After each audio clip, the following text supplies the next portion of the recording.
was unbelievable, but to lift a trophy, I think, personally, I've never done it. I know there's a few of the boys that have won different trophies in the changing room, and I'm very envious of them. Well, commentary is coming up live on TalkSport. At the same time on TalkSport 2, Palace are away at Shakhtar Donetsk. Oliver Glasner says they're in a good place. We have a good mood, we have a great atmosphere, and even when we lost at Liverpool with the performance we showed there, we took a lot of positives into the Shakhtar game, and it's also that the style is a little bit similar. Gianni Infantino says Iran will play at this summer's World Cup and they'll participate in their matches in the US. Elsewhere today, James Morrison has been appointed as the new full-time West Brom boss. Kobbie Mainoo's officially signed his new deal at Manchester United, while Michael Carrick has emerged as the favourite for the permanent position at Old Trafford, but Andoni Iraola is still in the mix. And Ben Stokes says he's been given the all-clear to return to cricket. The England captain suffered facial injuries, including a broken right cheekbone after being hit in the face with a ball whilst coaching Durham's academy players back in February. There's more at talksport.com. TalkSport News. The UK terror-level threat has been raised to severe following the Golders Green stabbings, and Wetherspoon says their pubs are not political, just places to socialise. TalkSport weather with QuickFit. With over 600 centres across the UK, most of which open 7 days a week, we're always there when you need us. QuickFit. Drive away happy every time. A dry and clear night ahead, a little cooler in the east and northeast, cloudy and breezy in the southwest and South Wales, gradually drifting northeastwards. Kickoff. Online, on YouTube, on the TalkSport app. Kickoff. Live. The adrenaline-charged Weeknight Football Academy. Stamina. Celebrity. Lightspeed Weeknight Football. Athletic accomplishment meets peerless professionalism and pride. Superstar Football. Kickoff. Live on TalkSport. One thing is for sure, there will be an English side in the final of the Europa League this season, and it will be a team who've experienced their fair share of success on the continent in the past. But whether it will be 1979 and 1980 European Cup winners Nottingham Forest or the continental winners of 1982 Aston Villa remains to be seen. The next 2 Thursdays will decide as the race to Istanbul starts now. It is the first leg of the semi-final between Nottingham Forest and Aston Villa, and it's live on TalkSport. Always special on European nights. The support, a lot of it, even generational now, comes from those heady days of the success in the late 70s. And it'd be lovely for the new generation to experience those European nights. Referee looking at his watch, and Nottingham Forest are in the European Cup final. Ange Postecoglou, I think very much now the leading contender to replace Nuno Espirito Santo. Just really bad. Really, really bad. And I don't really blame Ange. I blame Marinakis. Can you think of something, a worse call in recent history? How do you sack Nuno? Nottingham Forest are in threat of going into the relegation zone. Good luck talking your way out of this one. Change happens in football. Yeah, I don't think there's rhyme or reason to many changes in football now. Some are obvious and some are not. It's the sheer drama of football that we all know and love. And is tonight the night where Forest create more magic in Europe. It's like bringing forward here. Shoots deflected and in. Forest are still on the European trophy trail. Aston Villa have a very good history. And he's done it! Villa have won the European Cup. The present struggling because some years ago they were in the Championship. When he came in and they beat United the first game, I went, oh, okay, this is what it's all about. And they've been on a magical run. Might not get there, but you have to aspire to, and that's it. The manager is just an absolute genius. His record for the last 3 years since he's come to the club, I actually don't think he gets spoken about enough. Villa have won! It's 1982 all over again. 40-odd years after that European Cup final. Special times are back at Aston Villa. And Esri Konsa has scored for Villa to make it 3-2 on the night. If you look at Villa Park, it is their biggest asset. Aston Villa's run in the Europa League continues. They have hammered Bologna. And you look where they are in the league, you look what they're capable of in this particular competition. This could be a fantastic season for Villa. I know that this season Aston Villa will win a trophy. I really do. I think the Europa League, we're favourites.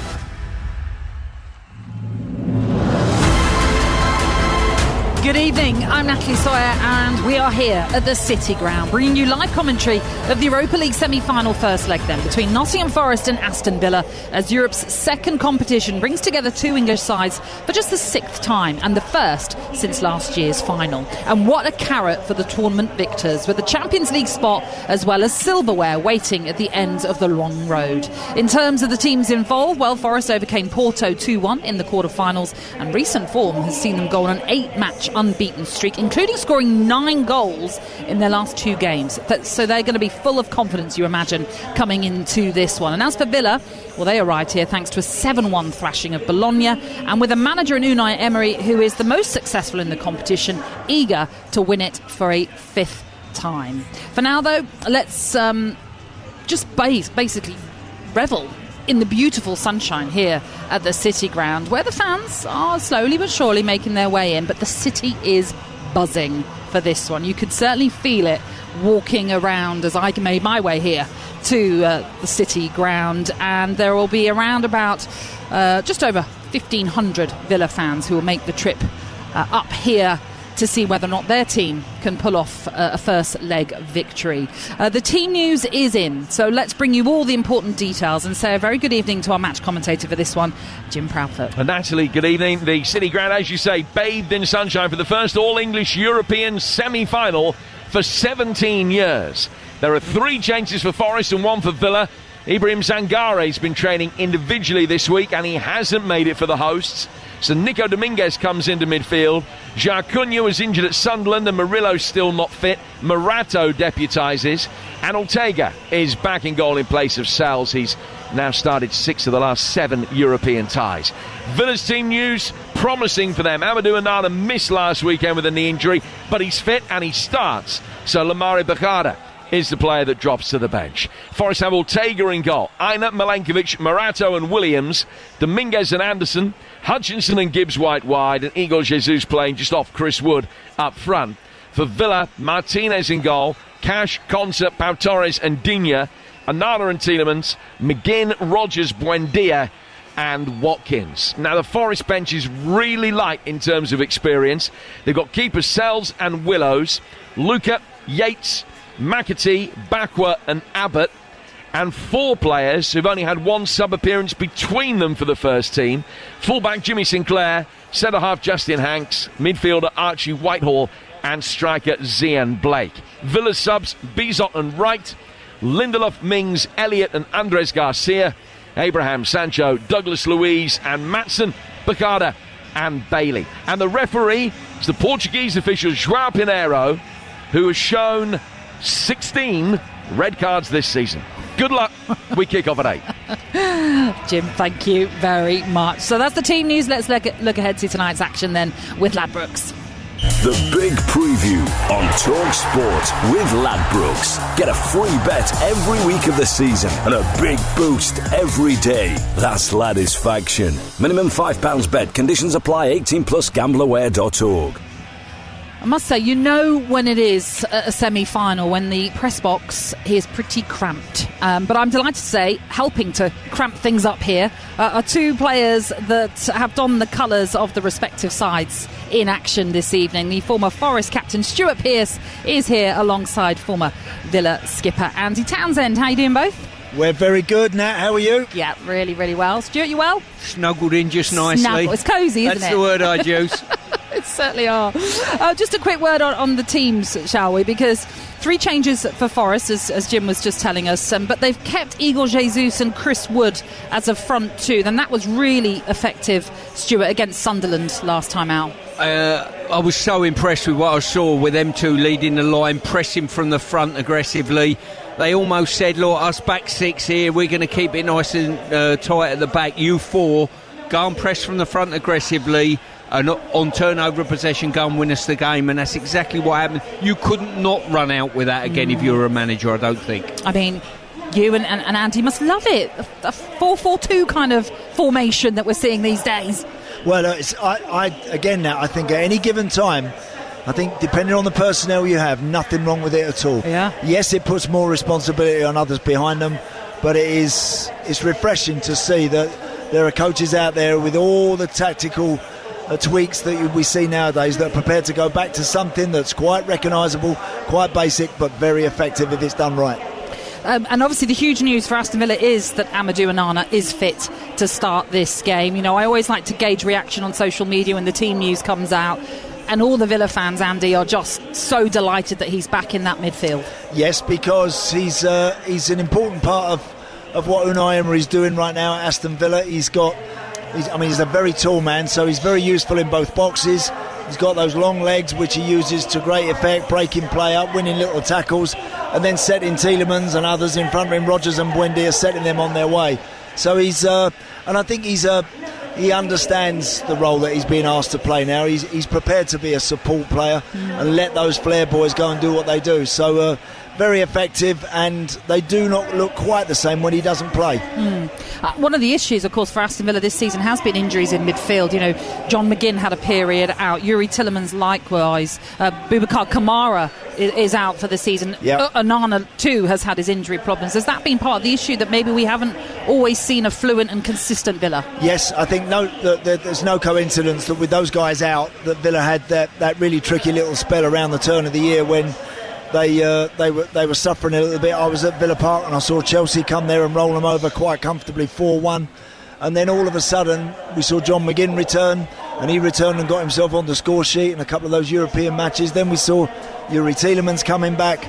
No surprises. I think that since those boys back in particular, I think Villa have looked a lot more assured and have got back to controlling matches. Weren't so great at the weekend at Fulham, but in the main they've been a lot better since those guys have come back. And Stuart, something that Jim flagged up is the bench and the issue that Forest have.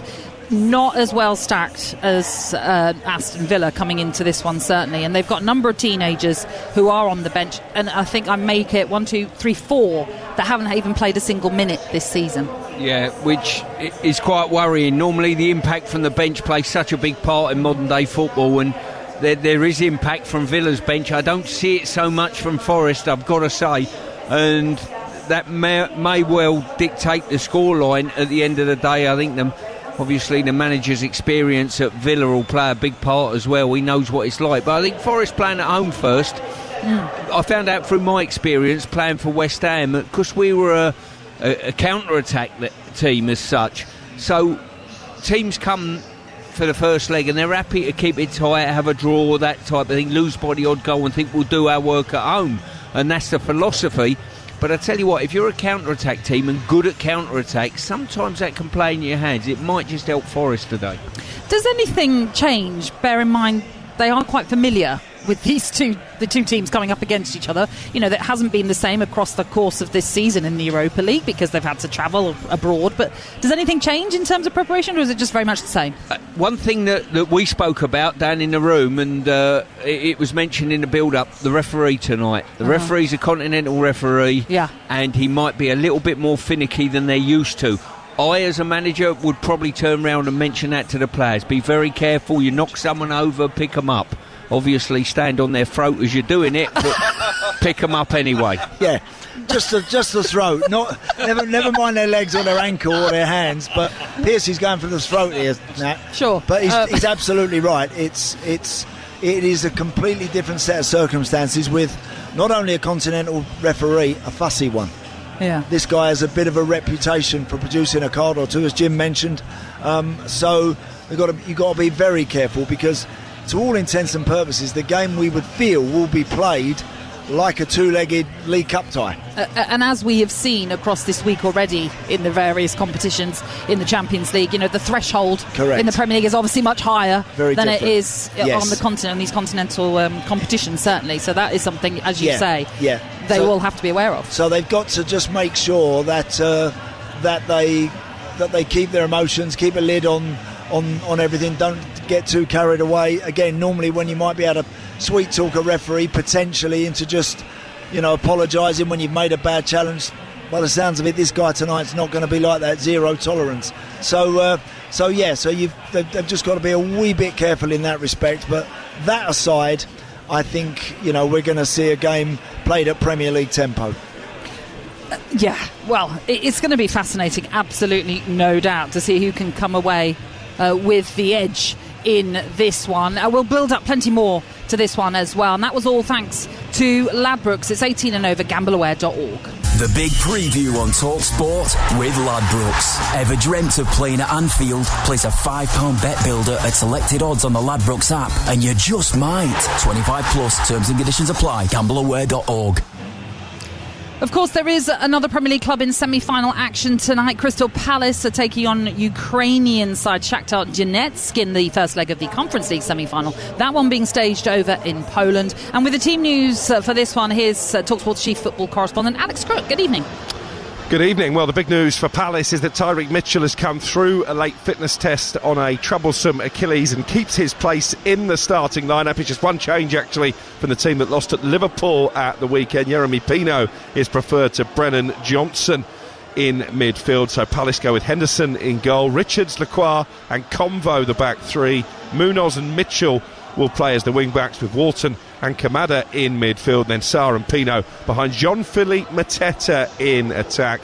As for Shakhtar, it is pretty much the same side that beat AZ Alkmaar in the second leg of their quarter-final. Riznik in goal, Tobias Bondar, Matvienko, Pedro Henrique, the back four, with Okoretko in front of them, Alisson, Pedrino, Marlon and Eguinaldo in behind Kawa Elias up front. This game live on TalkSport 2. It's another big European night for Crystal Palace as they travel to Poland to take on Shakhtar. Crookie, thank you very much. I'm going to speak to co-commentator, former Lioness striker Leanne Sanderson shortly then to look ahead to that game. You're listening to the Europa League Live on TalkSport with Enterprise Rent-A-Car. Whatever it is, they're here for it. We'll continue then to build up to Nottingham Forest against Aston Villa. Kickoff on TalkSport with Ladbrokes. 18 plus gambleaware.org. To whoever finds this letter, my car broke down. There is nothing nearby, and I've already eaten my meal deal sandwich. Please tell my wife that I love her, and that she was right. This jacket isn't waterproof. Signed, Daniel S.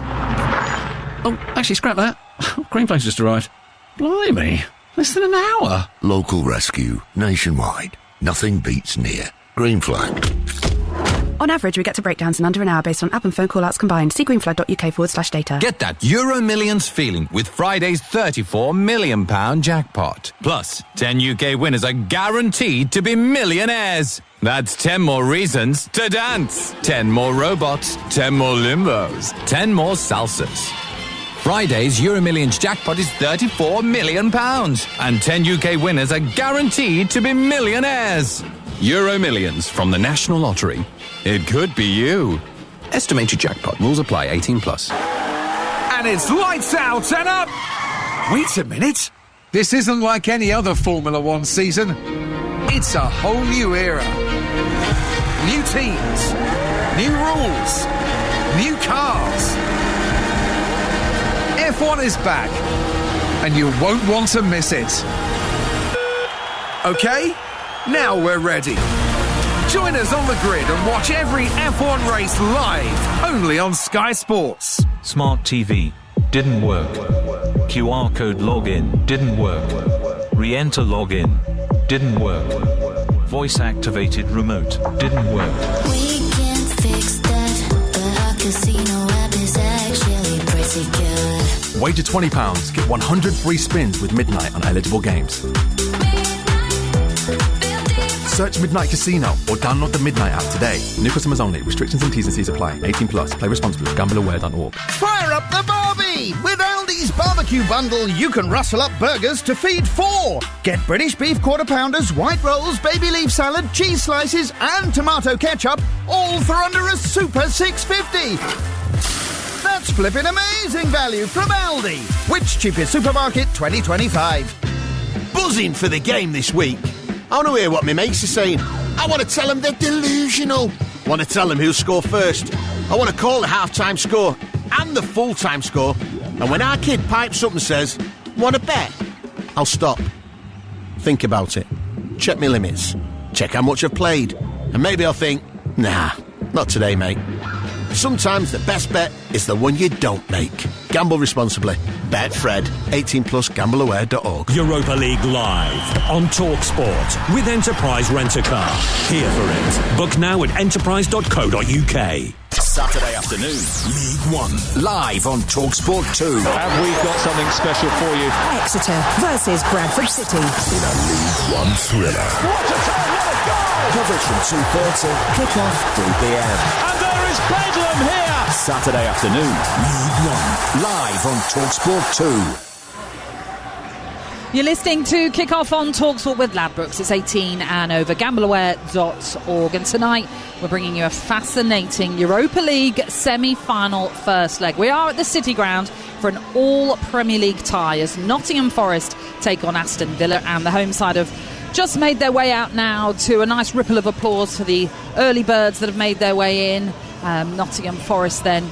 And there's around about 1,700 Aston Villa fans that will have made the trip up here. They are yet to make their way out, but there is certainly a feeling of something special looming here at the City Ground. It's time for us to bring you an odds update with Ladbrokes. Odds update on Talk Sport with Ladbrokes. Get a free bet every week of the season and a big boost every day. That's Ladisfaction. Minimum £5 bet. Conditions apply. 18 plus gambleaware.org. Pleased to say joining us this evening is Alex Zapati. How are you, Alex? Yeah, very good, Natalie. How are you? Yeah, very, very well, thank you. And of course, really intrigued by this tie with Forest and Villa. So tell us how the match odds are for this one. Yeah, these two will have played each other actually 3 times within a month by the time the second leg is done and dusted next week. They drew 1-1 at this ground a couple of weeks back, and the draw is 5-2 tonight. It's so close in the betting this evening. Villa are favourites, but there are pennies in it. 8-5 they are, 17-10 Forest. Aston Villa, to be fair, have made light work of this competition so far. They're odds-on favourites to win it. Forest are second favourites in the betting. And in terms of this game, this fixture rather, both teams have scored in the last 5 meetings between these two, which is 4-5 to happen again tonight. And I was reminded earlier of a 5-5 draw between these two, played out in the Championship back in 2018, and God, I'd love to see that kind of chaos tonight. Tammy Abraham scored 4 that night. He's on the bench here, but he is 2-1 to come on and get a goal. And if you fancy both Morgans to score tonight, that's Gibbs, White and Rodgers, that's a 14-1 shot. So should be a good game. Maybe not 5-all good, but good nonetheless. Yeah, let's just hope that the Paris game hasn't taken up all the goals this week, certainly in Europe. So we are guaranteed one Premier League team through to the Europa League final, but Crystal Palace will hope to reach the Conference League final. They're taking on Shakhtar, Alex, tonight. Yeah, Palace are favourites here, and I'm not really sure how I feel about that. They're just over evens, so Shakhtar are touching 3-1, and the draw is 11-5, which wouldn't be a bad result for Palace. Shakhtar have only lost 1 game in all competitions since November, and even that was a game against Lech Poznan where they didn't need to win or draw. In terms of scorers tonight, Ismail Assar has 7 goals in the Conference League, 17 in all competitions this season, if you're including the Community Shield, which I'm sure he is. He's 4-1 to open the scoring here. Jeremy Pino starts. He's 9-2 for a goal.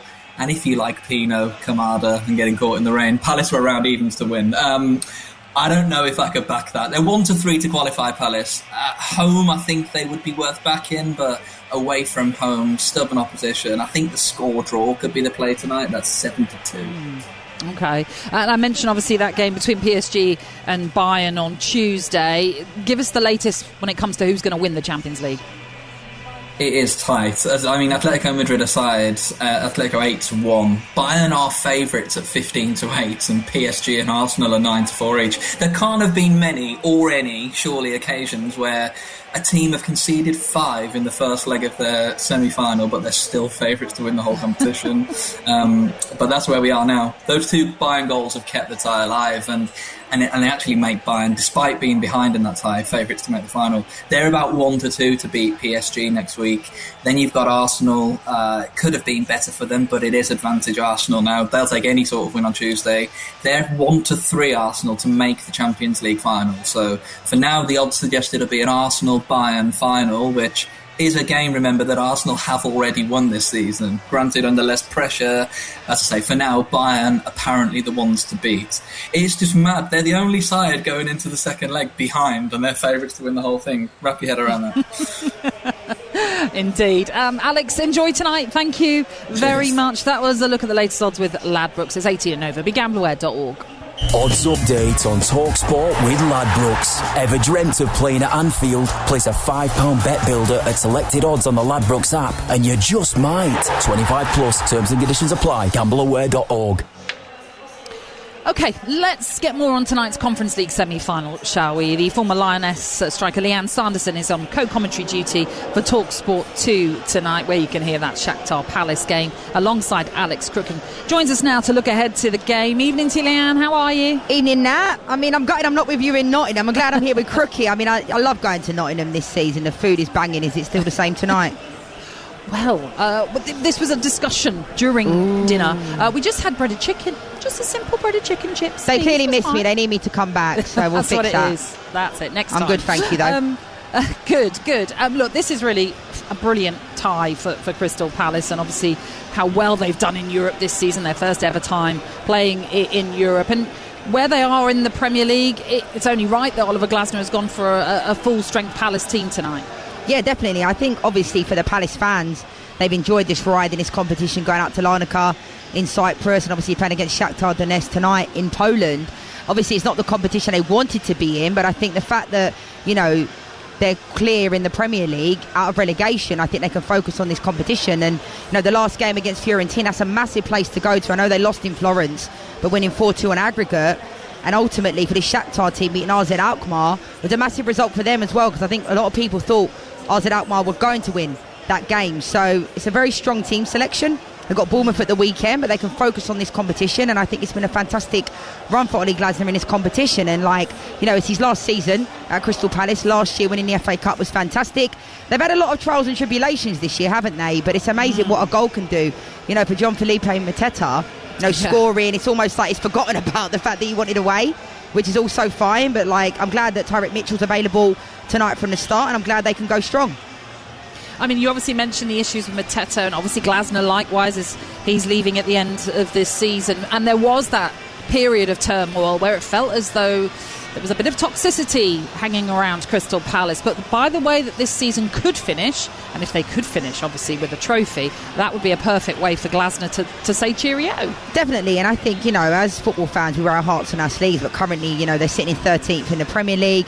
They've got some top quality players, and I think the way the whole situation went down with Ollie Glasner announcing he was leaving, Mark Gahey leaving as well, it felt like a difficult time for Palace, but I think they're in a really good spot. I think they've come through this relatively well. Not a great result of the weekend against Liverpool, but these things happen, and it'll be interesting to see if they can hold on to players like Adam Wharton, because as we've seen, clubs like Palace, similar to Brentford, as you'd know, and teams like Brighton, they always seem to sell to the bigger clubs, but then they always seem to be okay. I mean, look at Michael Elise, Wilfried Zaha, the list could go on, Mark Gahey, they come from Palace, but they always seem to pull through, and that to me leads me to believe, Nat, that they're a well-run football club. Well, and also, if they were to win this competition, that would guarantee them Europa League football for next season, which just opens up a few more doors in terms of players that they can attract. Definitely, and ultimately, like I said, they wanted to be in the Champions League this year. That wasn't to be, based upon the rules and regulations, and I think Crystal Palace are that side that you have to turn up against them. They're not just going to roll over and die and let you get the result. So it'll be a difficult night tonight. In Poland, obviously the game is not in Ukraine against Shakhtar, and I was saying to Crookie before that I grew up watching Shakhtar play against Arsenal at Highbury when Eduardo and those types of players were there, and they were historic in the Champions League. So I think Crystal Palace will fancy themselves within this tie, but it's really, really important they get a good result out in Poland tonight.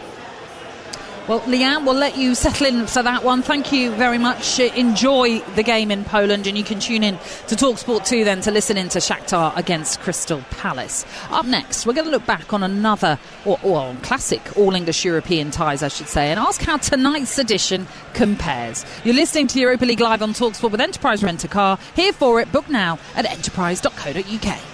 Kickoff on TalkSport with Ladbrokes. 18 plus GambleAware.org. Running a business can be expensive. Which is why at NFU Mutual, we don't charge admin fees with our trades insurance, so you can easily make changes when you need to. No wonder 9 out of 10 of our business insurance customers renew every year. With agency offices across the UK, we're closer to you, closer to your business, closer to what matters. For quality trades insurance to suit all sizes, search NFU Mutual Builders and Trades Insurance. Feel that? That little buzz of excitement? That's the weekly flutter. With chances to win up to £10,000, enter British Heart Foundation's lottery for a thrill with goodwill behind it. Because when you play, it helps fund life-saving research. So go on, keep playing, keep winning, keep us beating. Search BHF Lottery. Gamble responsibly. Over 18s only. T's and C's apply. Please see our website for more details. British Heart Foundation is a registered charity. And it's lights out and up! Wait a minute. This isn't like any other Formula One season. It's a whole new era. New teams, new rules, new cars. F1 is back, and you won't want to miss it. Okay, now we're ready.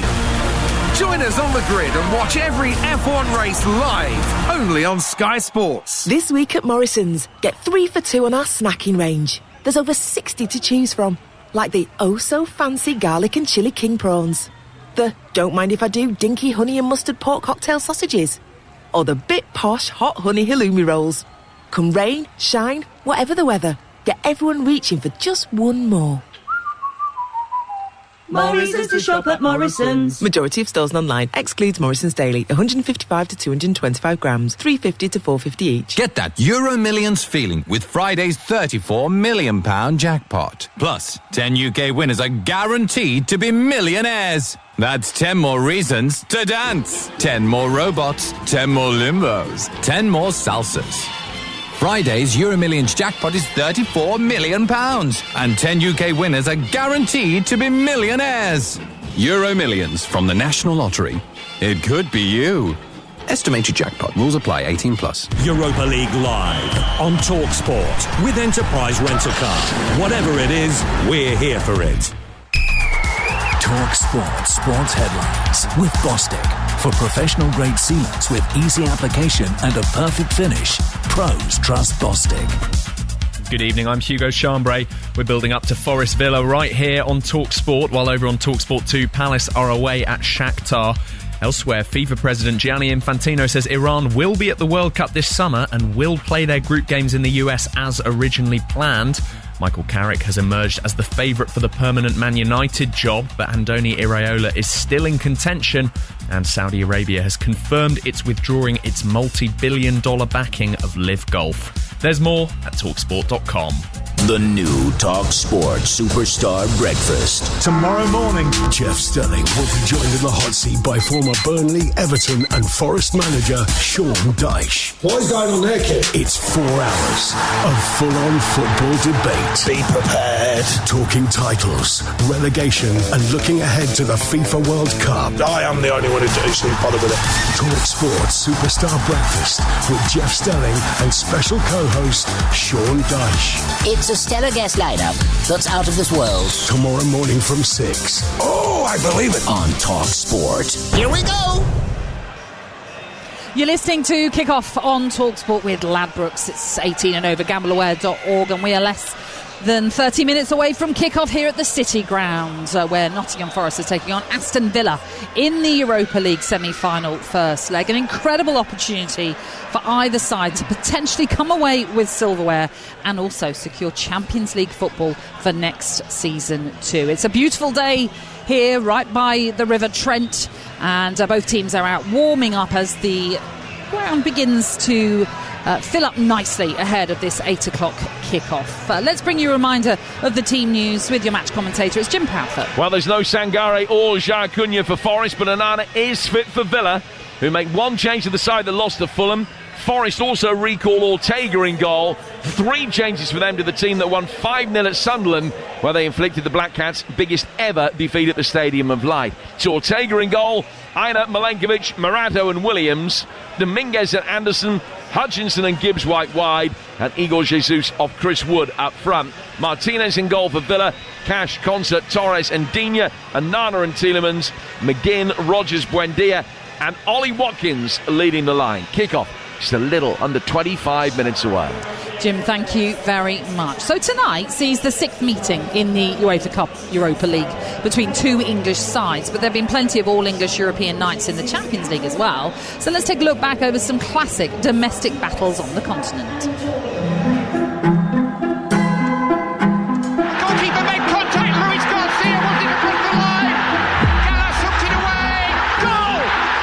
And so to the next instalment of the story. At the end of a night that none of us will ever forget, Frank Lampard has scored a goal which surely is the final word. By Liverpool and Chelsea standards, this has been an epic.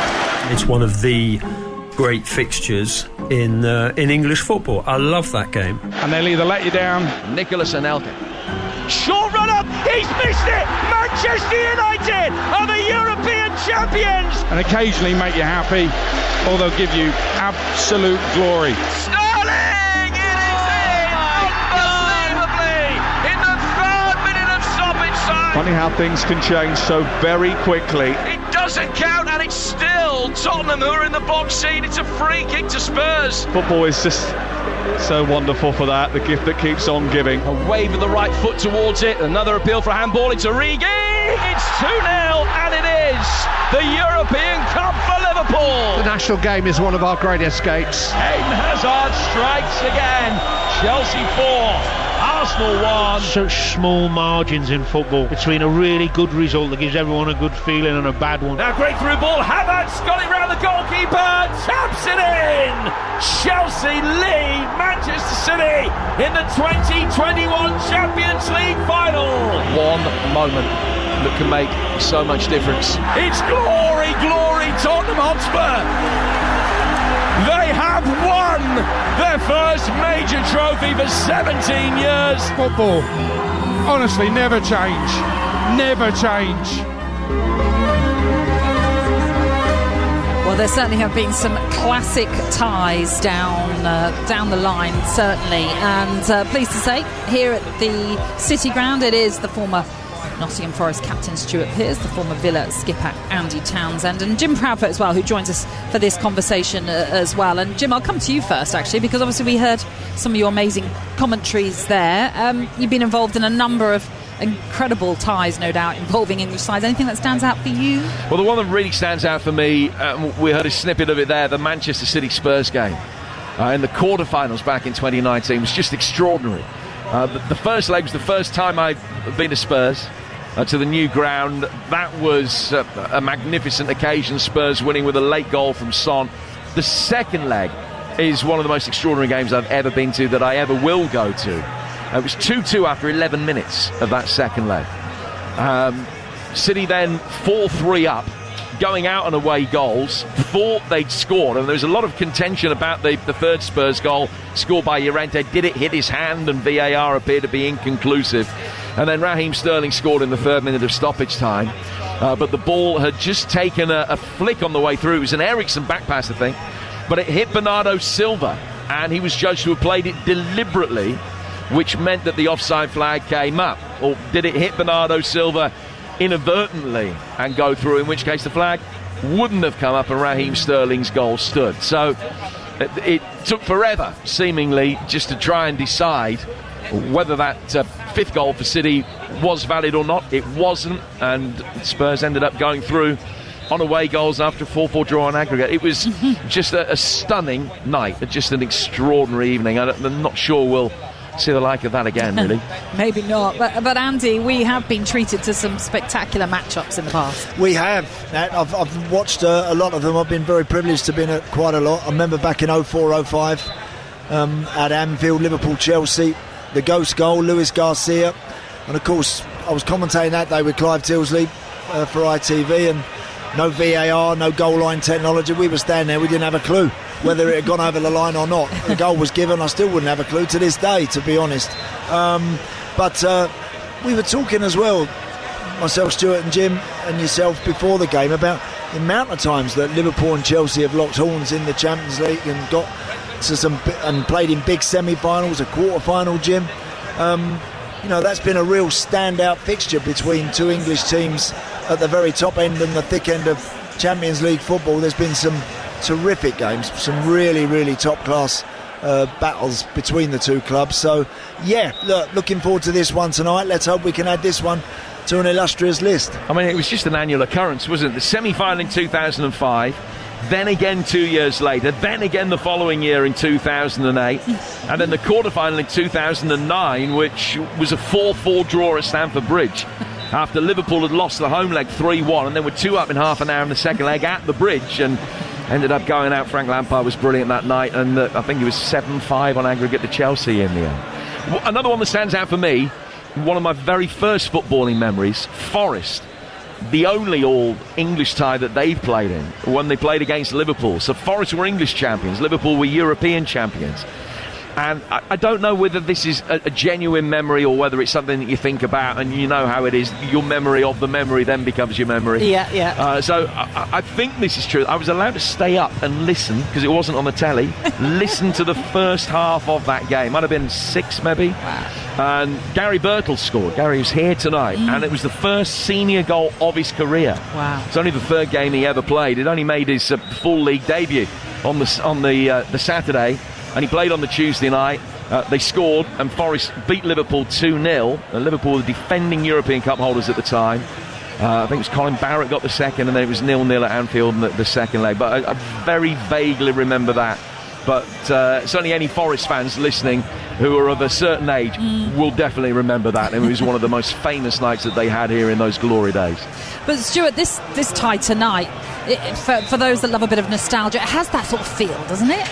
It does. There's a real buzz around the city. I had to go into the city centre actually beforehand this afternoon, and you can feel that little tingle of excitement. And drove over Trent Bridge, and there's a real tingle of excitement here. I mean, this ground, especially going back to the era that Jim's talked about, that game was in folklore.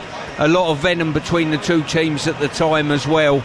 And this game, I don't think the same venom between the teams will be there. The times have changed, but the excitement and the odds at the end of it are certainly there for both sets of fans.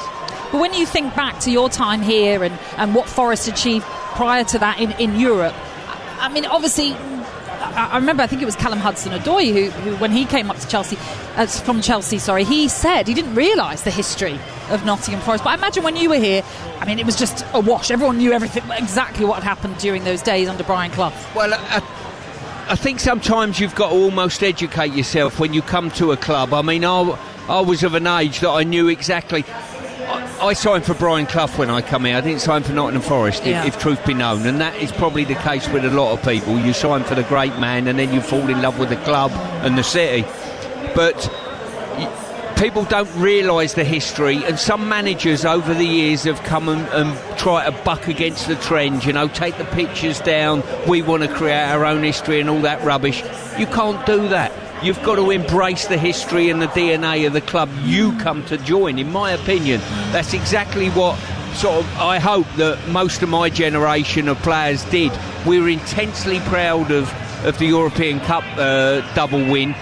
We knew the likes of Larry Lloyd was working for the local radio, and Birtles was still in the dressing room, and Ian Bowyer was in the dressing room when I got there. John Robertson was in the dressing room. Cult heroes of this part of the world. And Villa have got the same history in the early 80s. Exactly the same. I'm very privileged, really. Myself and a lot of the lads I played with, we do a bit of ambassadorial work for the club. And when we go down to Villa Park and we see the boys from 82, and I work with the likes of Alan Evans, and you see Tony Morley there, and of course Sid Cowans.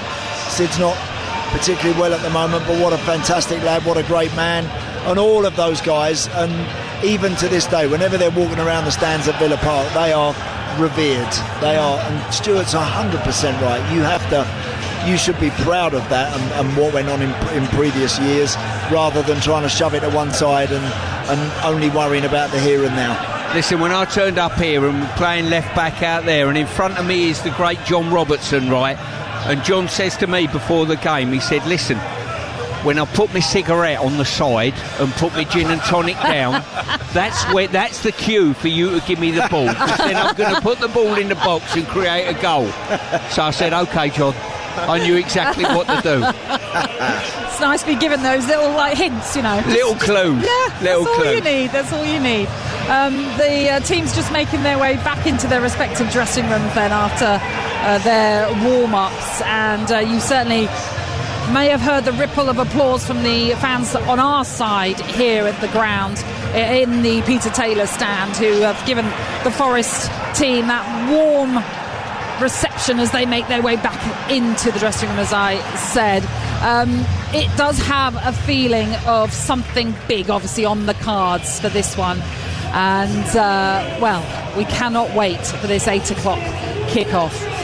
Just to bring you a reminder then of the semi-finals across both competitions, Forest taking on Villa. The winner of this one will take on the winner of Braga against Freiburg then in the Europa League final in Istanbul on May the 20th. And as for Crystal Palace, who are still in European action as well, they're taking on Shakhtar Donetsk. That one is live on TalkSport 2 for you. That being staged in Poland, and whoever gets through that one will face Rayo Vallecano and or Strasbourg, and that final is on Wednesday the 27th of May. We certainly know we'll have at least one English team which will make it into the Europa League final. The question is, will we also see Crystal Palace book their place for that final in Leipzig at the end of May?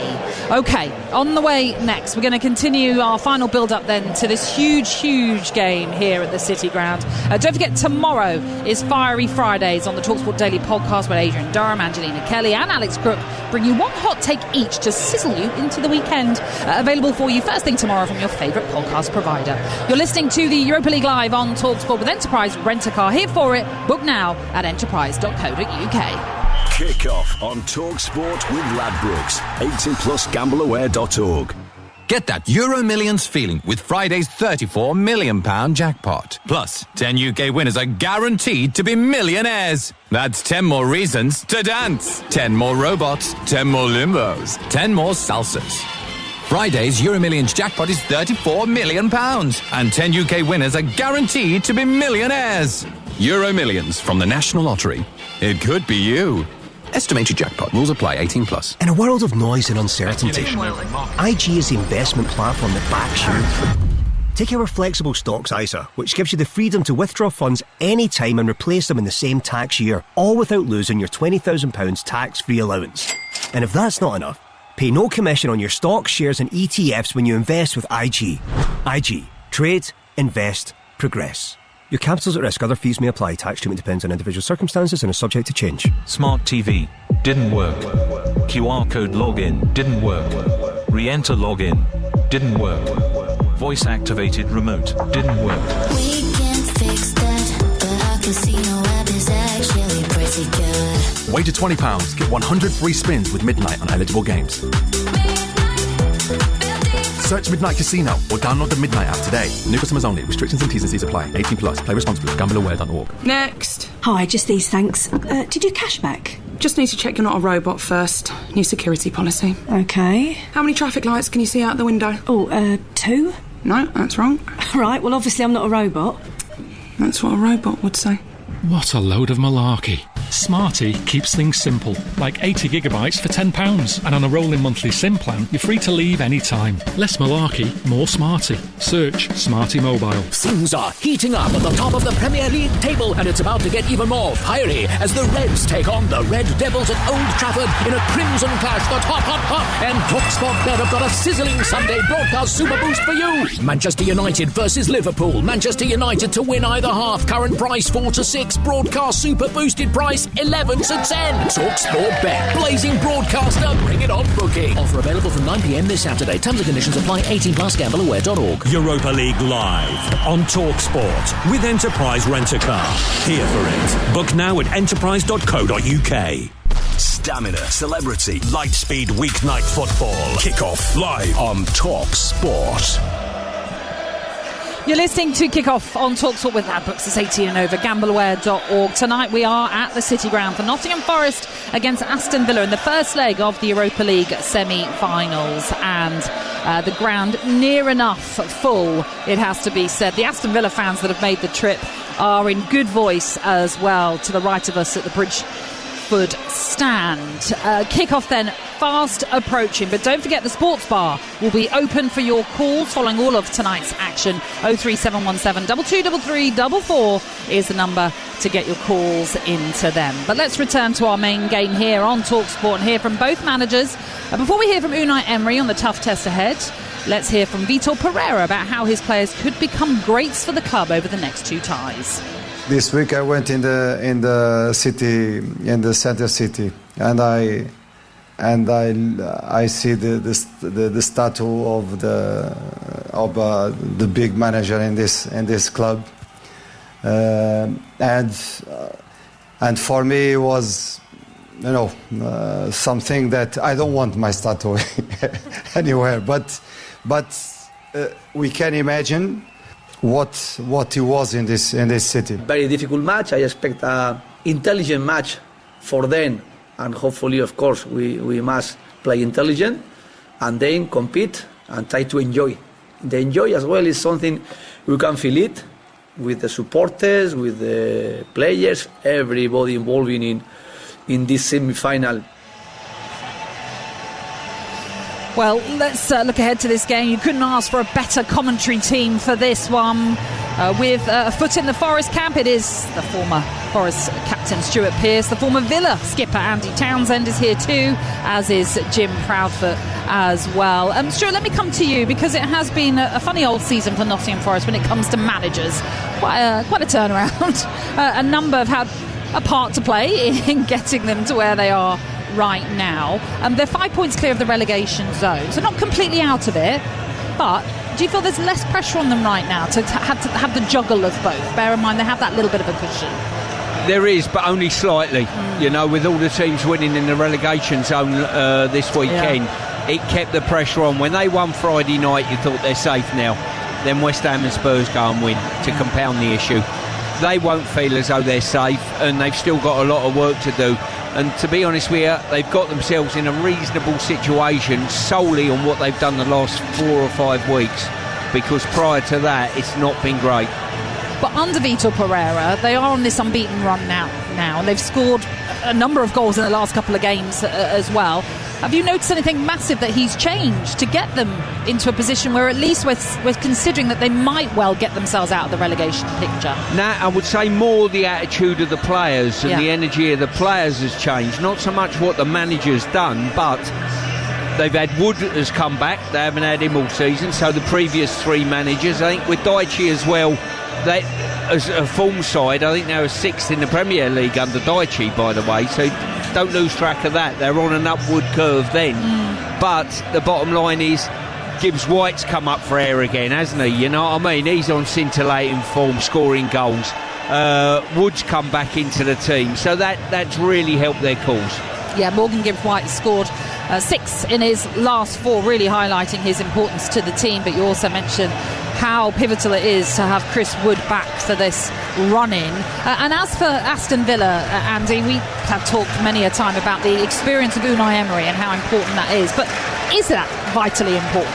Oh, I think it is. I think it's significant. I think the fact that he's playing against another English team tonight is more of a leveller in that respect. I think Unai would much rather have been playing Freiburg or Braga than Nottingham Forest. No question about that. But I do believe that I think what it does do, I think it gives the players great belief that they trust the boss and they believe in what the message he's putting out and the way that he sets these teams up in Europe. Don't forget, they're here tonight in a Europa League semi-final. They've had some great nights in the Champions League over the last couple of years.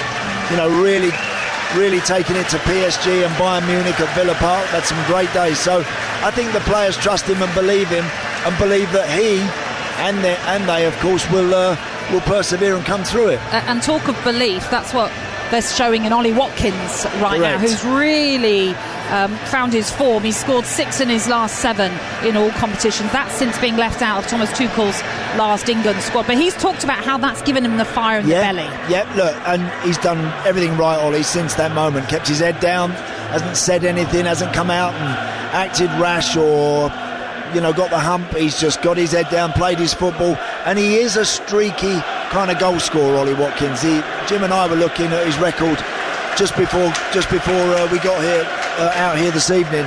He's that sort of player that when he's amongst the goals, they seem to really flow. So that's a little bit of a warning for Forest tonight, and it's a bonus for Villa that he's in that sort of mood coming into such a big game. Yeah, and you can also say the same for Morgan Gibbs-White, who was also left out of the England squad, how he's come to the fore, certainly. The teams are making their way out now, and you can hear the fans around us and how excited they are for this encounter. It may be a difficult one to call when you consider both these teams know each other really, really well. And Nottingham Forest, in fact, are unbeaten in their last 4 home games with Aston Villa, including a 1-1 draw that was staged here earlier this month. So forget maybe where they are in the table. It's all about the now and who can book their place in that final. Tifo unveiled to the left of us at the Trent End, a European heritage formed long ago, now rediscovered, is what that reads to the left of us. And the atmosphere is absolutely incredible. Don't forget, we mentioned Sean Dyche. He's actually going to be on breakfast tomorrow morning with Jeff Stelling from 6 a.m. So set your alarms for that, because I'm sure that is going to be fascinating. I'm going to quickly ask you both, how do you call it? I think tonight, very tight. Yeah. Wouldn't surprise me if it's 1-1. OK. Stuart, do you have the same feeling?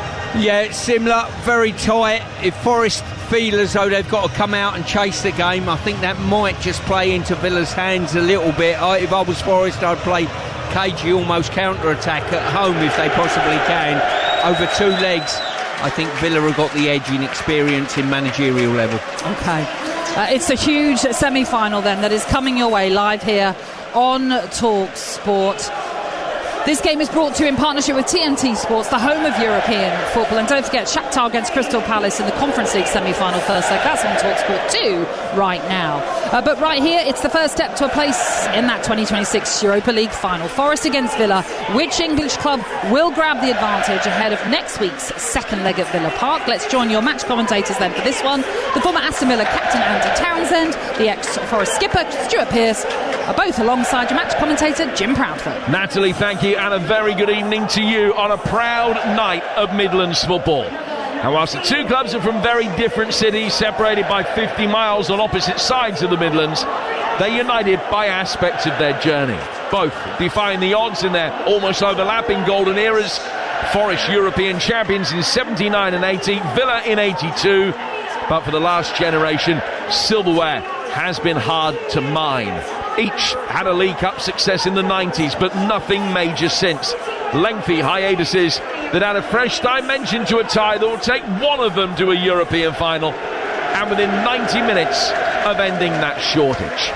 And so their paths entwined, but it could have been different. Both went into the final day of last season aiming for the Champions League. Each would have made it with a win. Both lost and missed out. But for whoever wins this tie, the prize won't just be a trip to Istanbul and all that might bring, but indelible memories made from an encounter unique in Midlands football history.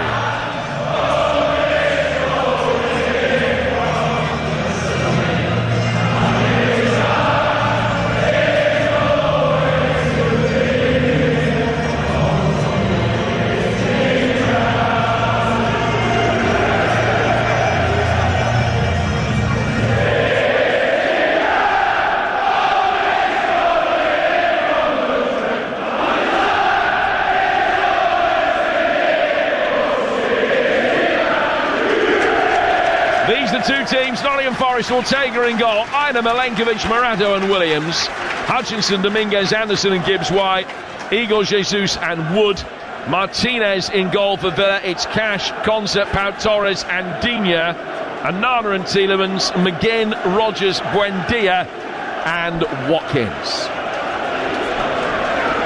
Referee tonight, João Pinheiro. How much of a part will he have to play? Villa in their change kit, white shirts, dark blue shorts, kicking from right to left towards the Trent end of the ground. Well, nights like this don't come around too often. A fresh dimension to a match that has seen 134 meetings over 134 years, but never one that has had this kind of billing. The heart of the country taking centre stage in a European semi-final as East meets West. Forest Villa for a place in the Europa League final. And we are underway. Emi Martinez with the ball at his feet. He's playing it out to the right-hand side for Ezri Konsa. A measured build-up from Aston Villa. Work forward towards halfway where Buendia will try and guide it on into the path of Watkins. Forest win it back. Work it down to Nico Williams, who's been in fantastic form this season. And Olaina will go back for Ortega with so much European experience behind him. Clipped forward by Hutchinson, helped on by Wood.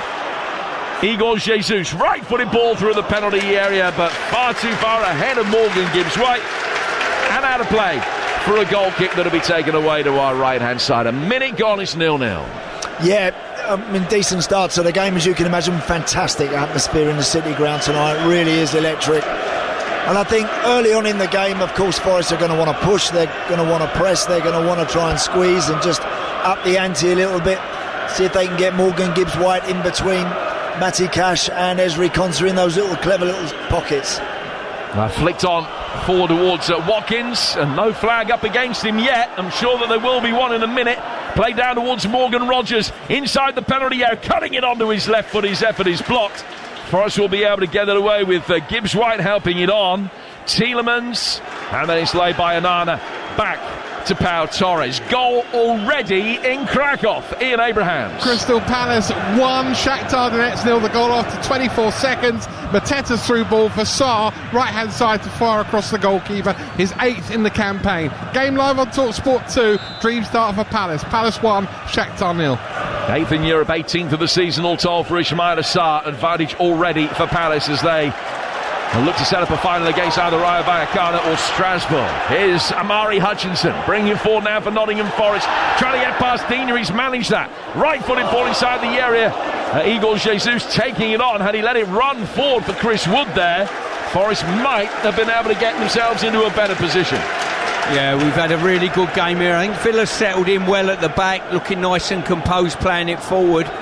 Worrying signs for me on occasion for Forest. I think if they leave them 2-on-2, 3-on-3 up this end of the pitch, Villa will cause a problem. But on the turnover, there's those 4 Forest players who are ably suited to get forward and break sharply. Still 0-0 as Villa get it forward with Dina. Can't get it over Milenkovic. It was only 3 weeks ago the two sides last played a 1-1 draw here at the City Ground, with Nico Williams scoring for Forest and Murillo putting through his own net for Aston Villa. Here's Olaina. No Murillo tonight. Dominguez turning it neatly through the midfield for Igor Jesus in this slightly deeper role in recent weeks. Forest changed things around in their game against Burnley, 1-0 down at half-time. Went 4-4-2. Turned a 1-0 deficit into a 4-1 win and then stuck 5 past Sunderland, 4 of those in the first half on Friday where they were superb. And no surprise that they've gone the same way today. And Jesus certainly playing behind Chris Wood and Morgan Gibbs-White with a free roll coming in off the left-hand side. Villa have a throw. Luca Digne is going to take on the Aston Villa left. Villa have won 9 in a row in this competition this season. They have scored in each of their last 17 European ties. Monaco in the Champions League last season, the last team to shut them out in European football. Digne's just being told to retrace his steps and take the throw on the Villa left from nearer halfway. He launches it forward, goes over the head of Morgan Rogers and is picked up by Ortega. 0-0. We were just talking, Piercy and I, before the game, Jim, about exactly where Morgan Rogers will operate. I mean, he's in behind Ollie Watkins in the number 10 slot. Emi Buendia slightly off the left, John McGinn off the right. It's interesting because whenever I watch Morgan Rogers, I think he's at his most effective when he's just off one side. When he picks the ball up, he has a little bit more room to get going, get running and really take the team up the field. But he's in that number 10 position so far. Ortega slides the ball forward from the back towards Elliot Anderson. Exchanges passes with the Forest skipper Morgan Gibbs White. Back it comes for Dominguez. Dominguez works it forward over the halfway line. Gibbs White in with a really strong challenge in the heart of midfield. Work down now towards Ola Aina. Aina getting it forward into the feet on the edge of the penalty area. Buendia is in there to mop up. Goes back for Martinez, who controls it right on the goal line. And then Igor Jesus pressing from the front, trying to force an error out of Pau Torres, but he can't do so. And it's out of play for a goal kick that'll be taken by Villa. Away to our right-hand side, in front of the Bridgeford end, where there are about 1,700 travelling Aston Villa supporters who've made their way up the M42 for this. Far and away the biggest game between these two in their history. There has been one semi-final meeting between the pair of them in the past. It was in the FA Cup back in 1959. Forest won it 1-0 and won the cup, and that was the last time that they did so. McGinn has done really well to work it forward through the midfield. Digne down towards Watkins, dropping off, picking up the ball on the left-hand touchline. Back it goes for Digne again. Hutchison puts it out. It's a throw that'll be taken on the Villa left, nearer the edge of the penalty area. Feels like the kind of night, guys, where you would expect possession probably to be 60-65% to Villa. But it's just a question of whether Forest are able to contain them, and they will be happy doing so, creating opportunities for themselves on the counter-attack. Get your thoughts on that in a moment as Digne launches this long throw inside the penalty area, which is headed away by Dominguez for the first corner of the night, Stu. Yeah, this game straight away, as most European games are, so open, you know, free-flowing. It's gone from end to end so far with what we've seen, and the only thing I hope that this game isn't decided by a mistake or a refereeing interaction. Let the players sort of make the best team win as such. Well, we're 7 minutes in. First corner of the night to be taken on the Aston Villa left. It's taken short by Tielemans for Buendia. Looks as though he was just going to open up for Luca Digne, but on his right foot, so he didn't fancy that. It's gone back for Cash. Out it goes towards McGinn. Taking on to the edge of the penalty area. It's a very deep cross that Conce is going to be able to keep alive. Hooks it back in. Trying to win another corner off Aina. It's ricocheted off the former Chelsea defender. Picked up again well by Conce, who then has been able to buy a throw with a cheeky backheel flick under pressure. And it hit Gibbs White and rolls out for a throw that Digne's going to take. Still 0-0 with 8 minutes gone here on TalkSport. Playing for the right to play either Sporting Braga or Freiburg. And the Portuguese side already ahead in that game. Now, they've been in the better form of the two of them recently. And they lead Freiburg tonight by a goal to 0. Throw in from the left-hand side then from Digne. Headed away on the edge of the 6-yard box. Second contact from Emi Buendia, though, outside the penalty area. Villa will try and come again. Brilliant play by Tielemans. Clever little flick to take Anderson out of the picture. Poor ball then down the channel from Buendia. And Forest with Hutchinson and Aina should be able to get it away. They have it with Hutchinson just in the right back position for a moment, and now a quick injection of tempo will see him travel through the midfield and feed Igor Jesus. Sliding challenge comes in. Anana winning it back cleanly. Buendia getting it forward. Rogers trying to poke it to his right-hand side. Couldn't find Watkins. Forest will bring it away. Yeah, decent chance that for Morgan Rogers actually after Amadou Onana broke the play up really nicely. Now Tielemans on the right foot, and it's beaten away by the diving Ortega to tip it round for a corner. First real attempt on goal. And when Yuri Tielemans hits them, they stay hit, Jim. That's a really good strike. He's a couple of yards outside the box, slightly on the angle. Decent stop from Ortega, but really lovely strike. Player for the big occasion, Yuri Tielemans. The man that scored the winner in the FA Cup final for Leicester a few years back. And then was in the Leicester side beaten here at the City Ground when they were cup holders and Forest were only in the Championship. Tielemans raises his left arm above his head. Second Villa corner of the night. More swing on this one, and it only just cleared Onana. McGinn misses his kick as he tries to get it back in from the edge of the penalty area. Will now take on Hutchison, gets to the byline, low ball into the near post. Chris Wood's there to deal with that and get it away. Cash hooks it back, but straight out for a throw that will be taken in the left-back position. A little bit of respite for Nottingham Forest, Stuart Pearce. Yeah, indeed. As I say, they've been pegged back a little bit. That last corner that come in, I thought Onana was going to get a touch right on the goal line near enough, but all of a sudden Woods turned up. That's the importance of him to this team, let alone what he does up front, that height that he offers in the back line.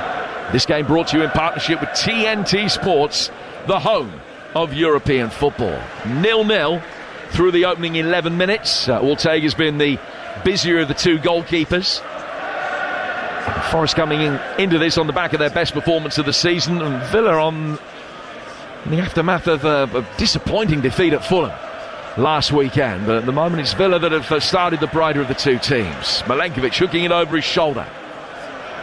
Ever present in the Premier League, he hasn't missed a minute, only featured sporadically in this European run, but no surprise that he's picked tonight.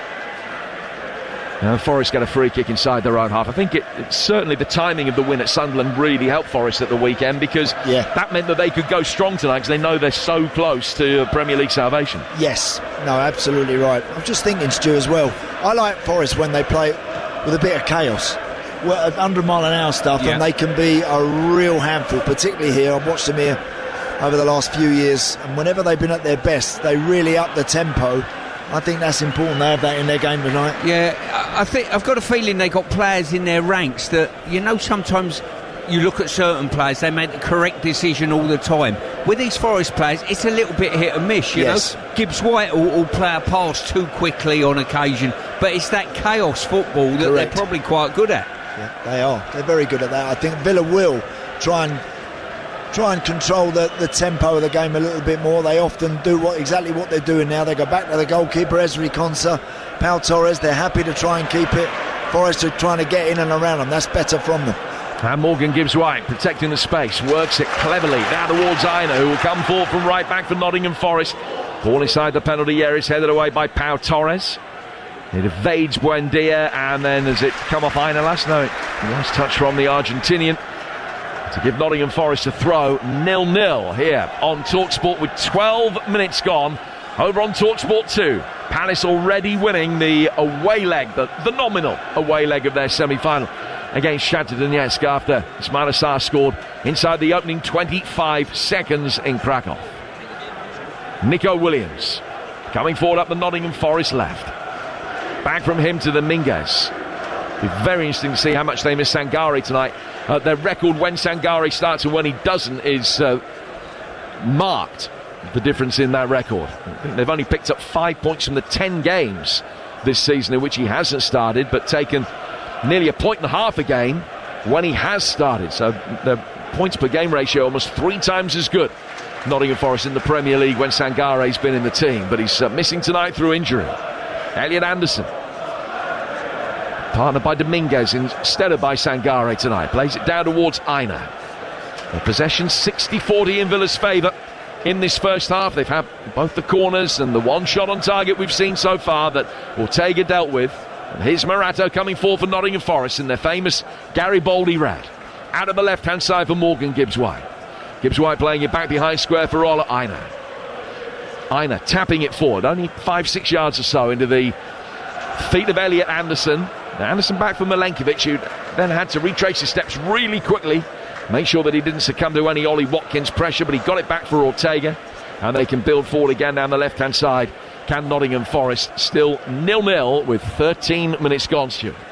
Yeah, Forest just looking, probing, trying to break this Villa back line down, but they don't look as though they've got an idea of finding a pass at the moment. Gibbs White, big switch on this occasion. Down to Hutchinson, who's controlled it neatly. Unai Emery in all black, standing on the edge of the technical area, hands above his head, applauding the way that Aston Villa shuffled across and keeping things very tight and regimented defensively at the moment.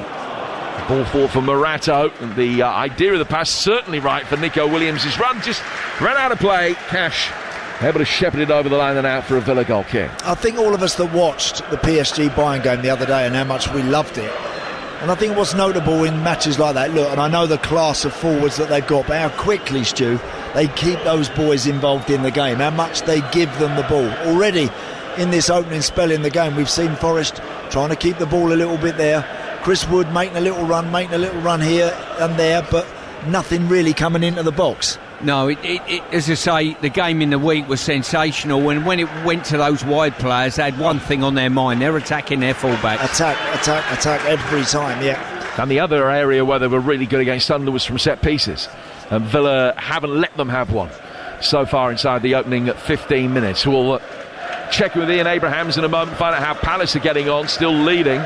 Here's Conser. He's 20 yards inside his own half, and he's played it to his left for Pau Torres. Pau Torres getting it forward over halfway. Not a great ball cut out by Aina, but it's just bounced off him really, and now Tielemans can pick it up in towards McGinn in a slightly more central role. Out from him to Morgan Rogers, coming to the edge of the penalty area. Cash on the overlap, wins another corner. Quickly to Kickoff. Ian Abrahams. Tino volleys the ball out to the left-hand side. Palace, but they do still lead. It's live on TalkSport 2. Shakhtar 0, Palace 1. So Palace leading by a goal to nil there. Third Nottingham Forest corner of these early stages. Villa corner, I beg your pardon. They'll be taken over on the right-hand side. Digne waiting just outside the box. Tielemans unmarked, 16 yards from goal. If they can find him, it's a very congested 6-yard box in front of Ortega. Swung in towards the near post. A little flick header. Not what was intended. Pau Torres, I saw it just come off the top of his head and drift harmlessly wide. Now to play for a goal kick that will be taken away to our left-hand side. Equaliser for Freiburg in the other Europa League tie.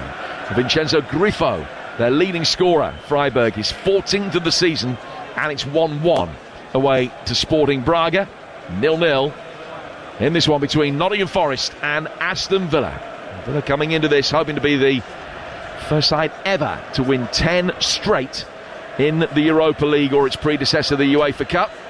Forest looking to extend their unbeaten streak in all competitions at the moment to 9. Chris Wood's flagged offside. And it's a free kick that will be taken by Villa over on the right-hand touchline. Just been watching Anderson there. He's the one out of the two central midfield players. Dominguez has sort of held his position a little bit more, while Anderson's been the one either trying to knit it together at the back or foraging forward slightly. And obviously picking up Anana on the same line when he possibly can. Martinez, the ball at his feet in the D, and he was just trying to entice Chris Wood into putting some pressure on. Ball played out to the right. Launched forward and knocked away by Milenkovic. Very firm challenge coming in on halfway on Morgan Gibbs-White. Free kick taken intelligently and quickly by Anderson. He's got it out towards Nico Williams. Wood is peeled away towards the edge of the penalty area, but they couldn't get it to him. Tielemans just mindful of that, dropped off. And then as McGinn plays it forward, the pass hits the referee. So it'll be a drop ball going Villa's way, just outside their own penalty area. 18 minutes gone here on TalkSport, and still largely chanceless. Pretty tense, 0-0. Yeah, it is. Not a lot in the game at all so far. Nico Williams there had a little chance. Just turned the ball over in the middle of the park. Forest there nicely released the left back. He got himself into a decent position. Cross was a poor one, easily intercepted. And I think that's going to be the key for Forest when they do win the ball and they get forward. Got to provide Wood and Igor Jesus with something. Milenkovic knocks it away. And it comes down off Hutchinson. Digne to Watkins, back for Digne. Will take it down towards the corner flag, and Aina blocks the cross. And a little double ricochet has come off Digne last, and out for a throw that will be taken on the Nottingham Forest right. I mean, their home form has not been good this season, Forest. In the Premier League, they've won only 3 games here. And they are in danger of potentially tonight becoming the first English side ever to lose 4 home ties in a single European campaign. So to an extent they might feel that they just need to try and hang in there and get the job done in the second leg in Birmingham next week, which you will hear live here on TalkSport this time next week. Villa's home form though, particularly in Europe, has been sensational. So it's difficult to know really from a Forest perspective what a pass score might be tonight. I think Villa will feel that a draw will be plenty good enough for them, but would it be for Forest? I don't know. I don't think it'd be the worst result in the world, Jim. Far from it.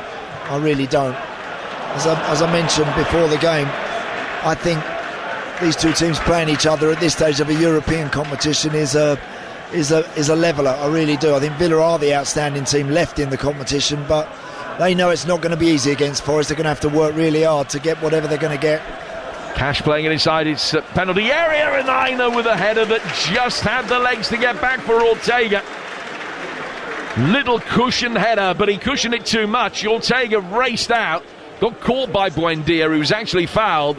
Certainly there to be one from Emi Buendia, but he just caught Ortega on the top of the leg. It's going to be a free kick to Nottingham Forest, still 0-0. Yeah, pretty composed defending there by Anya. The ball's come in and it's lost all its pace when it bounced, and he's done well getting it back to his goalkeeper.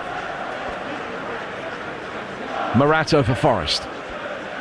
Takes the aerial route down towards Ola Aina. Aina down the right-hand touchline. Pass that evaded Hutchinson. Good strength from Igor Jesus.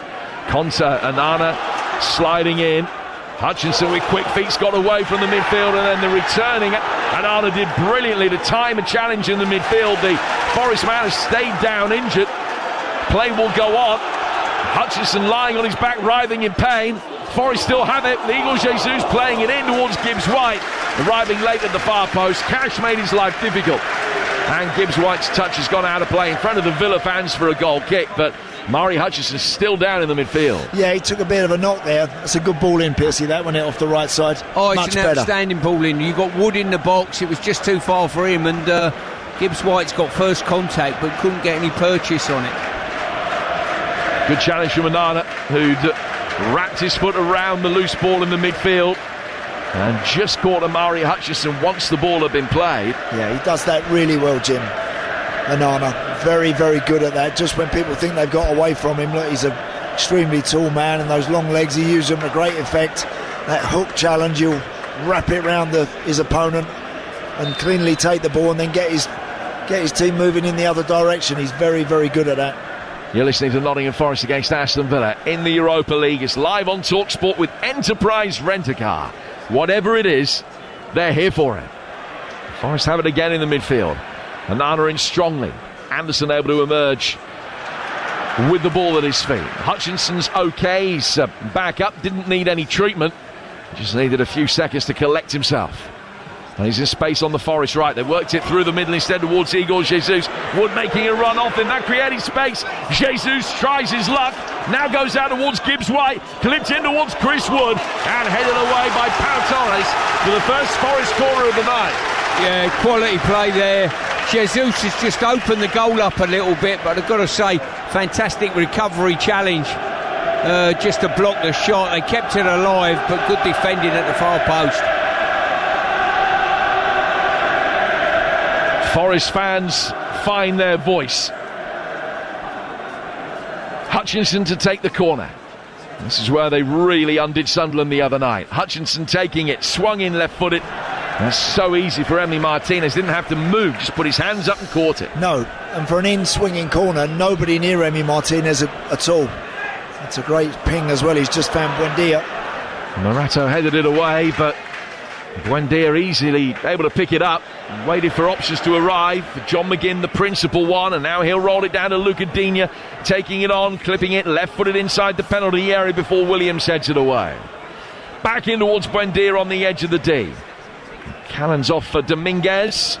Then Williams over his own shoulder, back through the penalty area, and Anderson, playing with a huge amount of confidence, just stood and looped a header safely back for Stefan Ortega. It's 0-0 on the banks of the Trent. 23 minutes gone, so just past the midway stage of the first half of the first leg here on TalkSport. And Ortega with a long ball forward. Certainly used at least the full 8 seconds there. And Pau Torres on the end of it gets it back for Martinez, who's directing a little bit of traffic before knocking it forward. Aina in there strongly to win it back. Getting it there ahead of Buendia. Buendia raising a hand at acknowledgement that maybe he should have done better there. Morato now. Down on the left-hand side of the Forest midfield is Williams. Played out by him to Morgan Gibbs White. Scored the 50th goal of his career the other night. Now Anderson with a very emotional goal after everything his family's been through recently. His first ever game as a boyhood Newcastle fan at Sunderland.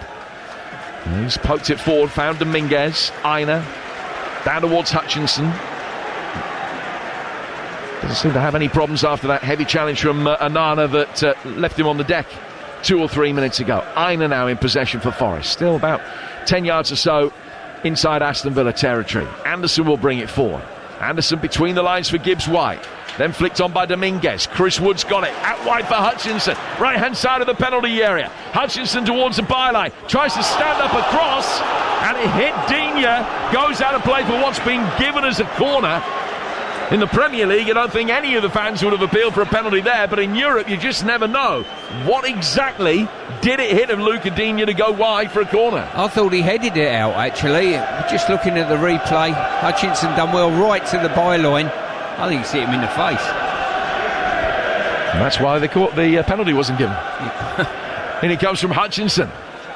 The Nottingham Forest corner, their second, headed away. Out as far as Anderson. Back to Hutchinson again. Hutchinson turning onto his left foot, edge of the area, letting fly. Pau Torres got in the way. I think Martinez would have had it covered, but it was good defensive work by Pau Torres just to get his head bravely to that. That would have stung, but it cleared the danger. Yeah, good spell for Forest this. Last 7 or 8 minutes, they pretty much dictated it and bossed it. And I think what it does show you with these two-legged semi-finals, you're never going to have it all your own way, certainly with these two teams. I don't think either of them feels that they're ever really going to be totally on the front foot consistently. So you know that you're going to have to weather a storm or two, and Villa have had to do that in that last little spell.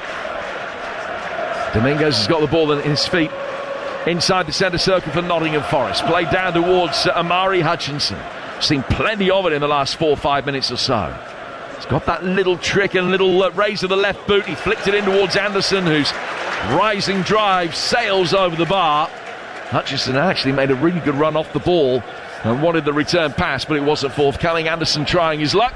It's gone out of play for a goal kick.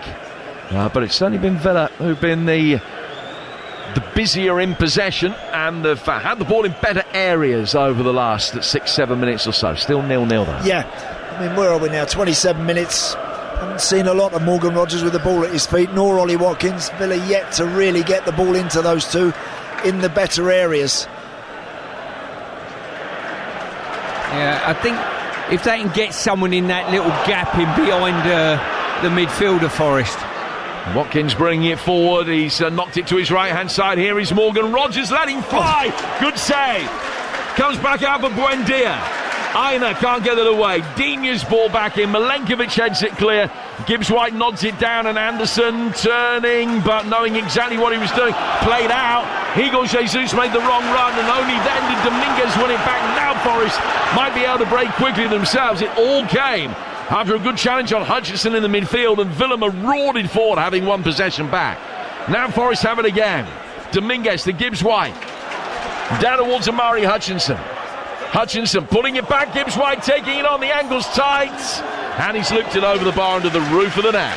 Great opportunity there. Gibbs-White fell to him. For me, you've just got to give it everything you've got on the goal. He's tried to, I think, dink to the far post is all I can guess at, to be honest. Yeah, looked like that, didn't it? Yeah, good work from Hutchinson, who's seen a lot of the ball last 10 minutes. I think Luca Digne will have his hands full. The more Hutchinson gets it and goes beyond him, Morgan Gibbs-White roaming around there, finding himself in an inside right position. And as Piercy says, he's just tried to almost loop that over Emi Martinez, where he might have been better off head down and really hit it. 0-0 here, 1-1 in the other semi-final between Braga and Freiburg. The German side having equalised, having conceded an early goal. Villa trying to bring it forward with Morgan Rogers, and Dominguez was in there strongly, but legitimately. And the referee happy for play to go on. Anderson making a run down the left. Gibbs-White can't find him. Goes out of play for a throw. Do you know, he's let a lot go, Stuart, hasn't he, the ref? Ref's been brilliant. He's been really good. I think he's let those 50-50s and the ball when it's there to be won and it's being contested. I think he's doing a great job so far. We know I mentioned that he can be a little bit pernickety, but he's been great. Yeah, kept his 16 red cards in his pocket so far. Wood playing it forward. Igor Jesus chased it. But wasn't looking at the ball when Wood played it, and that meant that Cash could win it back and get it back for Emi Martinez. And then McGinn trying to emerge with possession over on the far touchline. Goes out of play for a Forest throw. Nico Williams has taken it quickly. Here's Anderson. good battle between Anderson and his England international teammate Morgan Rogers. And Nottingham Forest have a free kick that they've taken quickly. Milenkovic has got it and finds Aina. Yeah, I think Anderson's full of beans tonight. He wants to get on the ball, always available to his teammates, and that just sends a message out to the rest of them. I think it gives the rest of his teammates confidence. Trying to take a big game by the scruff of the neck, encouraging from an England perspective as well. Aina down towards Hutchinson. Played into the feet of Morgan Gibbs-White, just trying to be a little bit too fancy, and Yuri Tielemans can bring it away. And then Rogers, well challenged again by Anderson, and Rogers has stayed down on the deck. Hutchinson, back to Gibbs-White. Morgan Gibbs-White will bring it forward. He's in a central area. He's 15 outside the box. Plays it to his left. Nico Williams swings it in too deep. And it'll be picked up by Emi Martinez, who will then bowl it out so that Ollie Watkins can receive whatever treatment is necessary. Let's find out what's going on in Palace's game in Poland. Here's Ian Abrahams. Just over the half-hour mark, still Palace 1, Shakhtar 0. The goal on 24 seconds, scored by Ismail Assar. But Palace have been under the cosh in the last 10 minutes, and their defence is holding out at the moment. Shakhtar 0, Palace 1, live on TalkSport 2. So Palace ahead there, and the other game in that competition, Rayo Vallecano against Strasbourg, is still 0-0. Ollie Watkins down, being held back to his feet. You've seen the challenge again. Yeah, I mean, look, it was great. It was a proper challenge from the midfield player, desperate to win the ball for his team. But of course, in winning the ball, his foot was up, and he's caught Ollie Watkins just above the ankle. And I tell you what, he's really caught him hard there. I mean, the two boys know each other, and they've got up. Credit to Ollie Watkins, he's back on his feet now. Elliot Anderson only had eyes for the ball, but he caught him, Stuart, there, didn't he? Yeah, he did. You know, on another day, he'd probably get sent off for that. Yeah, he could. As bizarre as it sounds. Correct. And you know and I know that challenge in yesteryear was fine. Yep. This day and age, I'm surprised that VAR haven't looked at that. Oh, Tiago Martins, also from Portugal, is the VAR tonight. I'm not sure that it was looked at all. I mean, it's a great challenge, but again, it's that one where your momentum, you carry through, and the foot is slightly raised after winning the ball, and it flattered right into Ollie Watkins' shin, just above his ankle. A really painful one. Thankfully, he's back up on his feet, looks okay. Well, he has already been sent off in Europe once this season. Elliot Anderson, he saw red in Braga. Murray Hutchinson's got the ball at his feet and he's gone back for Ola Aina. More live football for you tomorrow. Week 35 of the Premier League starting. Helen Road leads against Burnley. And the Clarets seeing Scott Parker leave the club today. Anderson chips the ball inside the penalty area here. Gibbs-White across the 6-yard box and saved magnificently by Martinez. I don't know how he got to that. Wow. It seemed as though it was behind him. He's dived away to his left-hand side. And he's just made one of the best saves you could ever wish to see. Igor Jesus walks away and shakes his head. And Martinez lay on his front inside the 6-yard box looking around for Paul. He's reached out behind him. To all intents and purposes, that was in. And he's pulled it down. After the ball hit his left hand, he's deliberately bounced it into the ground and clutched it. It's one of the best saves of the season. Without a doubt it is. There were so many elements of that phase of play that was magnificent. The crossfield pass by Anderson, he's made up 40 yards to get on the edge of the box for the knockback, chip one over the top of the Villa back line, and I've got to say, you've not underestimated that. That was, for me, the best save I've seen this season. Incredible stop. I mean, it's a certain goal there. Igor Jesus must have thought he's given his team the lead. A brilliant play from Forest. And Emi Martinez has just produced something at the very, very top drawer there. That's just an outrageous stop and a very important one, because Forest now for a good quarter of an hour have been much the better team. We just looked at, he's just grappled it back, hasn't he? He's got a contact and then grappled the ball back. Otherwise, momentum of that ball's taking it over the line. It's an extraordinary stop. It is, Jim. It's an absolutely unbelievable save. He had no room with which to work at all. He did well to get a hand on it, let alone be able to save it and then stop the ball falling at the feet of a Forest player. Just quite brilliant goalkeeping from Emi Martinez.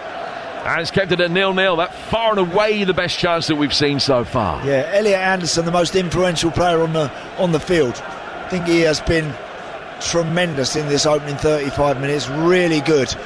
He's putting challenges in on the edge of his own box. He's spraying it from left to right, right to left, getting up and down the field. I think he's been excellent. Really good so far. You're listening to Nottingham Forest Aston Villa in the Europa League. It's live on TalkSport with Enterprise Rent-A-Car. Here for it. Book now at enterprise.co.uk. Ortega races out of his 6-yard box, falls at the feet of Morgan Rogers, and he's able to claim, and he bowls it out for Nico Dominguez. Good sliding challenge comes in from Watkins. Both sides pressing really well from the front at the moment. Ball chipped forward. Matty Cash gets his head to it and then nods it back through the midfield. Dominguez is crossed through a ball driven straight at Rogers. But Forrest can pick up the loose ball, and Anderson, Dominguez, and then Anderson again. Just able to calm things down. Anderson orchestrating things for Nottingham Forest. Best player on the pitch at the moment, with a notable mention for the Villa goalkeeper. Hutchinson goes back for Reiner. Now Milenkovic. The Serb has played in a couple of European finals back in his Fiorentina days. Hoping for a third. Gets it again. Plays it to his right for Anderson. And Anderson attacking the halfway line here. He's got Hutchinson in space. When Hutchinson gets it, Buendia engages, and Hutchinson just strolls past him with a deft little flick. Fired back into his feet by Igor Jesus. Hutchinson's cross inside the penalty area, headed away. Buendia then brings it down. Rogers back for Anana. Tielemans on the stretch. Gets a touch. Anana then has to climb high to win it. And beats Dominguez. Villa get it forward to Ollie Watkins over on the right-hand side. Back from him to McGinn.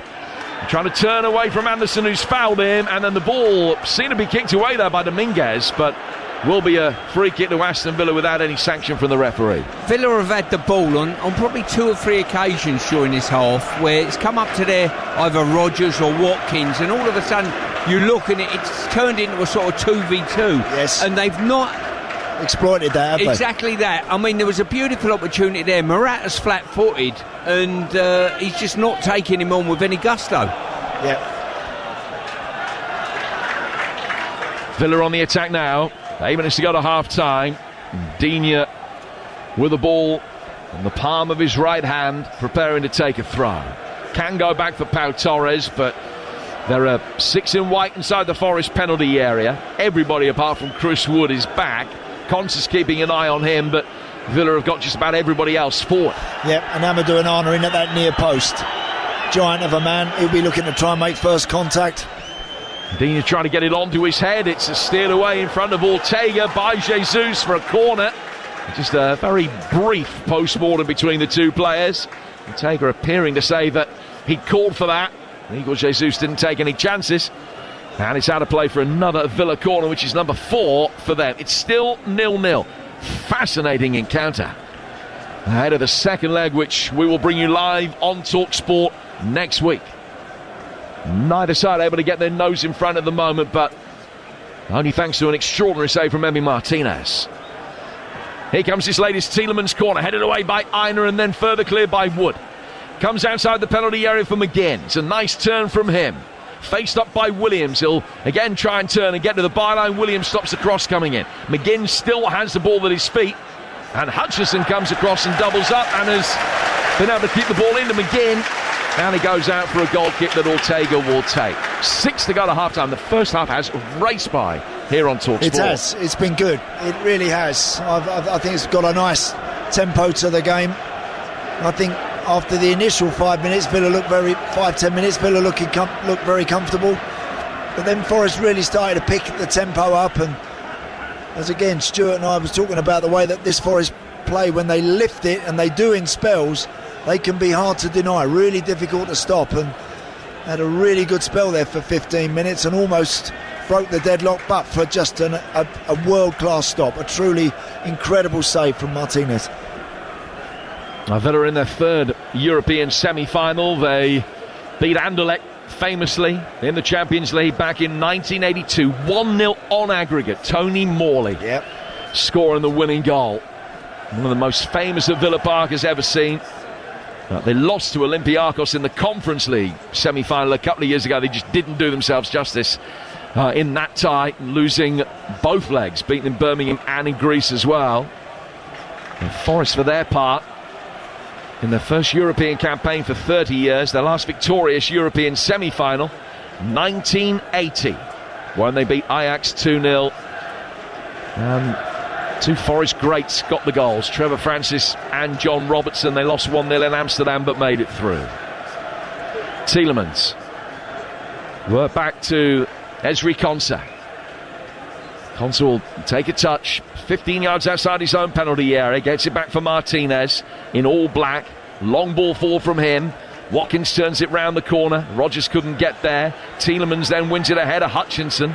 Animation on the edge of the Forest technical area. They weren't happy that a free kick wasn't given their way. Now Villa aren't happy as Dominguez is not flagged for a challenge which came in near the edge of the penalty area. When the whistle does go to the mouth from João Pinheiro, he's found in favour of Villa, but much closer to halfway. 4 to go to the break. Yeah, just an incident there with Watkins. He's picked the ball up and he's drove at Milenkovic, and Milenkovic he can't move those big levers, you know, and that's the advice I will be giving the Villa players, Rodgers and Watkins. If you ever get one-on-one with the two centre-halves, drive at them, flick it to one side and make it a foot race. Can't move those big levers. He wants to try sitting in here.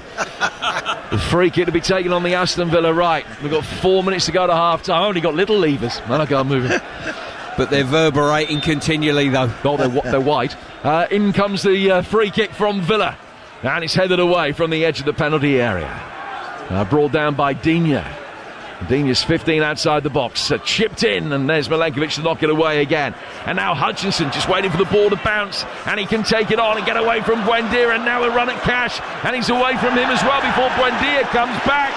That's a good free kick to give away that, because the counter-attack was on. He had Anderson to his right-hand side, knew exactly what he was doing. Quick assessment of the geography of the situation. Buendia's given the free kick away, no yellow card. And Forest now have every Villa player back between them and the edge of the penalty area. I mean, I don't like to criticise the referee at all. I think he's let the game flow beautifully. I do think on that occasion there, I think a yellow card might have been right for Emi Buendia, not because of the viciousness of the foul, far from it, but just what it denied Forest in terms of a counter.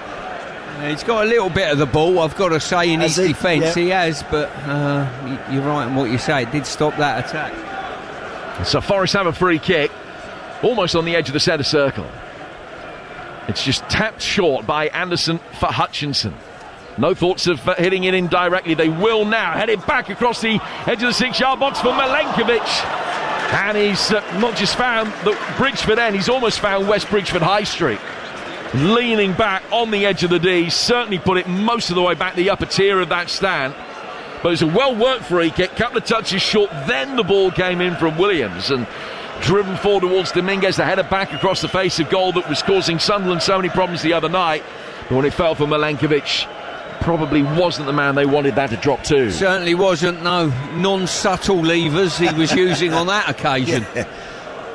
My car's parked behind that stand. I've just had it cleaned as well, and I'll tell you, he was almost aiming for it there, Milenkovic. But it's been a good opening 45 to the game, it has, and we're not quite there. Minute and a half plus whatever the ref decides, but it's very competitive, it's very tight. Yeah, there won't be much to be added on. Maybe a minute. Konsa sweeping up, goes back for his goalkeeper. Martinez will clear right footing. He's been the perpetrator of the one most significant moment of the night so far, an extraordinary save from Igor Jesus that has kept it at 0-0 in this first leg here on Talk Sport. I think there's a couple of things will come from this first half. I think Villa will be disappointed they've not made the best of these potential one-on-ones with the two centre-halves when they've had occasion to do so. And Forest crosses into the box. Nothing's landed on Wood's head at the moment, has it? No, it hasn't, you're right. Not quite been able to pick him out yet and involve him as much as Chris Wood would like, but I think as the half's gone on, they've put a few more balls into the box. They've looked a little better and more threatening in that respect. Well, now the patience of the referee might have been tested once too often. It's Ollie Watkins who's going to be spoken to. Just the hands across the body from João Pinheiro, no more.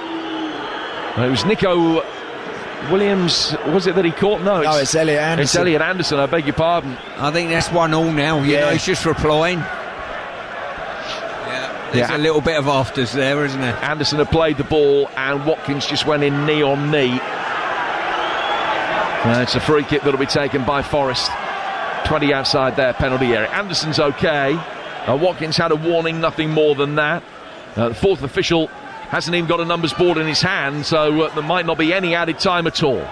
Ortega brings it outside the penalty area, and 45 minutes in, they will go down into the dressing room and assess what has gone right, what has gone wrong so far. It's been a great watch for all the fact that we've only had 3 shots on target between the two teams. The one from Forest, hit by Igor Jesus and plucked away miraculously by Emi Martinez. That's the best moment of the game. It's a great watch, but not filled with a glut of goal-scoring opportunity. Half-time in the first leg, Forest 0, Villa 0.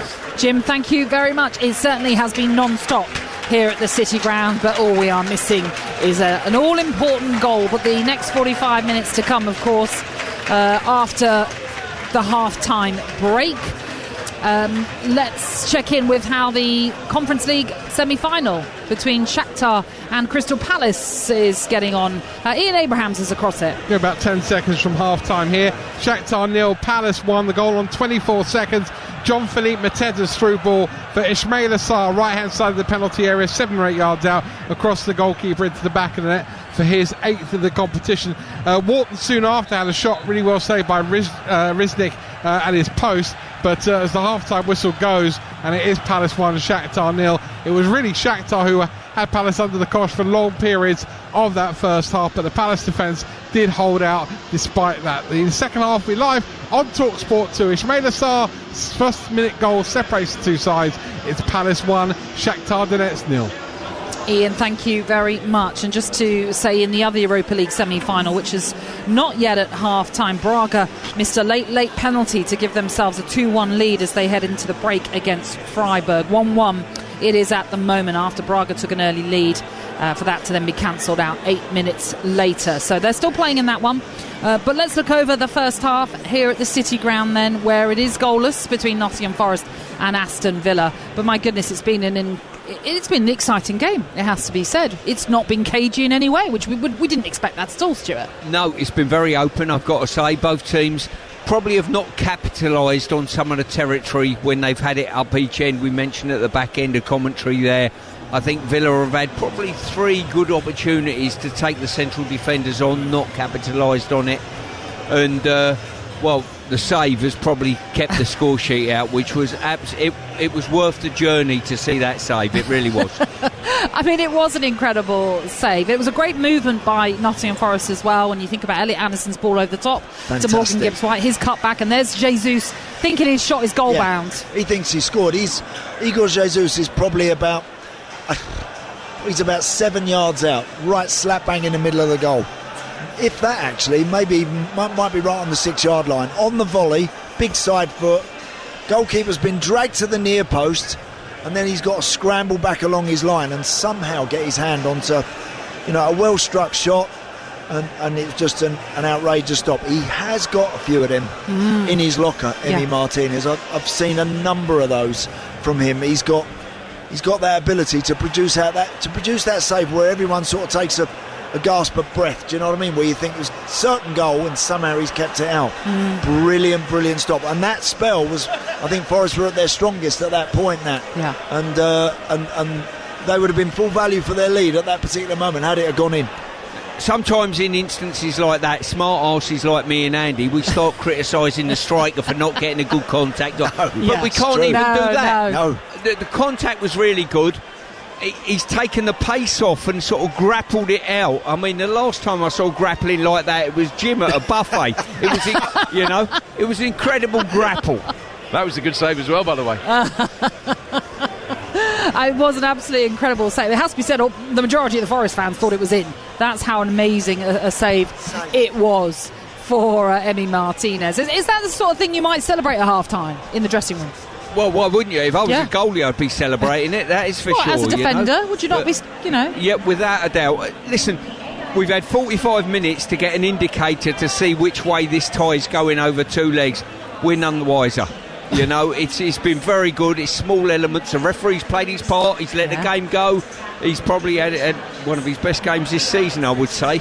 Yeah, but I think from a Villa point of view, they've got gears to find, and they need to do, I think, a little bit more.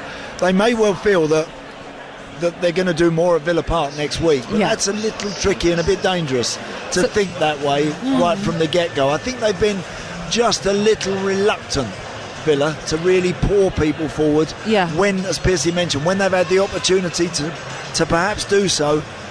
I think a few of them have stayed back behind the ball just in case it breaks down. I think they've just got, it's just the way that Unai is with his team and the way he prepares them in European matches. They often play in this kind of reserved manner and then wait to find that extra bit back at Villa Park. But does that not then add the pressure to Nottingham Forest? They've got to deliver something tonight. I think they will feel that they've got to. You're disagreeing, Stuart. They could do. Well, I think they would feel they'd like to have a lead. I don't think it's imperative, because I think, again, these two teams, they played each other enough, and I think, as I mentioned earlier, I don't think it's the draw that suited Villa. This one, I think it's the one they would have least wanted. It is what it is, and they are what they are.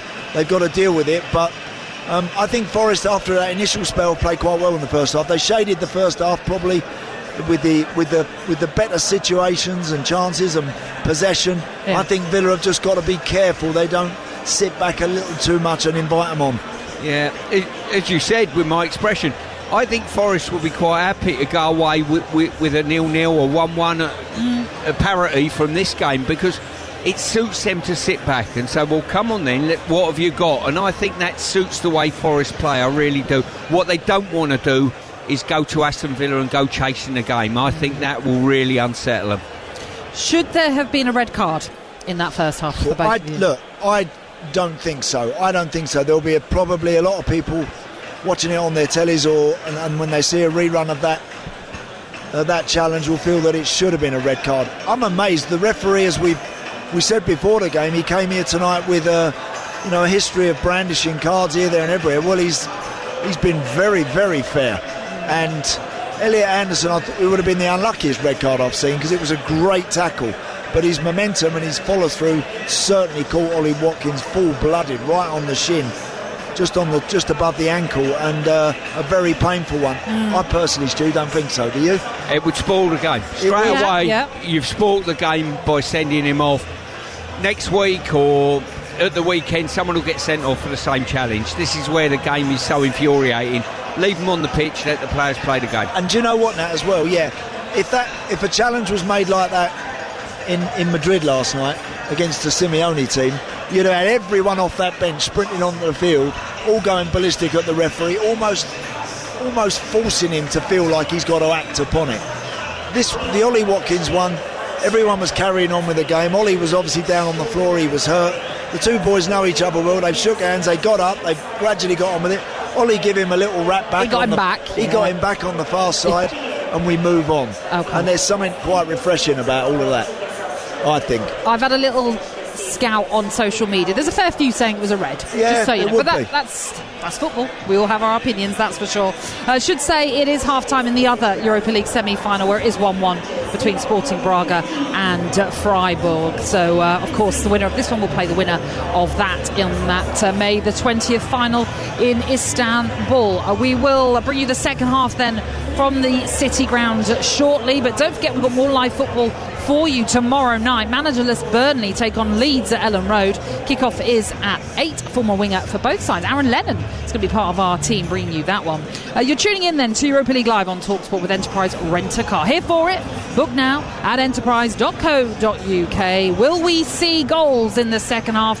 Well, you'll find out with us next on TalkSport. Kickoff on TalkSport with Ladbrokes. 18+ gambleaware.org. British Gas have this thing. We call it home care. We'll fix all sorts, and it's unlimited repairs. Expert engineers will solve the upset of boilers not boilering or taps that won't wet. Electrics playing tricks, or a pipe that's broke. We're there for everyone, even blue furry folk. Your home won't feel booby-trapped. It'll feel just like new. British Gas, taking care of things and looking after you. T's and C's apply. Excess options available per repair. Got plans?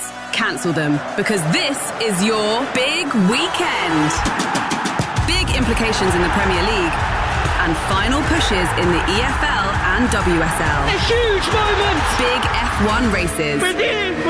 And the big hitters of the IPL and the Madrid Open. That's a showstopper! It's an unmissable lineup. Upgrade to Sky Sports now for only £22 extra a month. Offer ends 13th of May. Sky TV required. See sky.com for details. Further terms apply. Get that Euro Millions feeling with Friday's £34 million jackpot. Plus, 10 UK winners are guaranteed to be millionaires. That's 10 more reasons to dance. 10 more robots. 10 more limbos. 10 more salsas.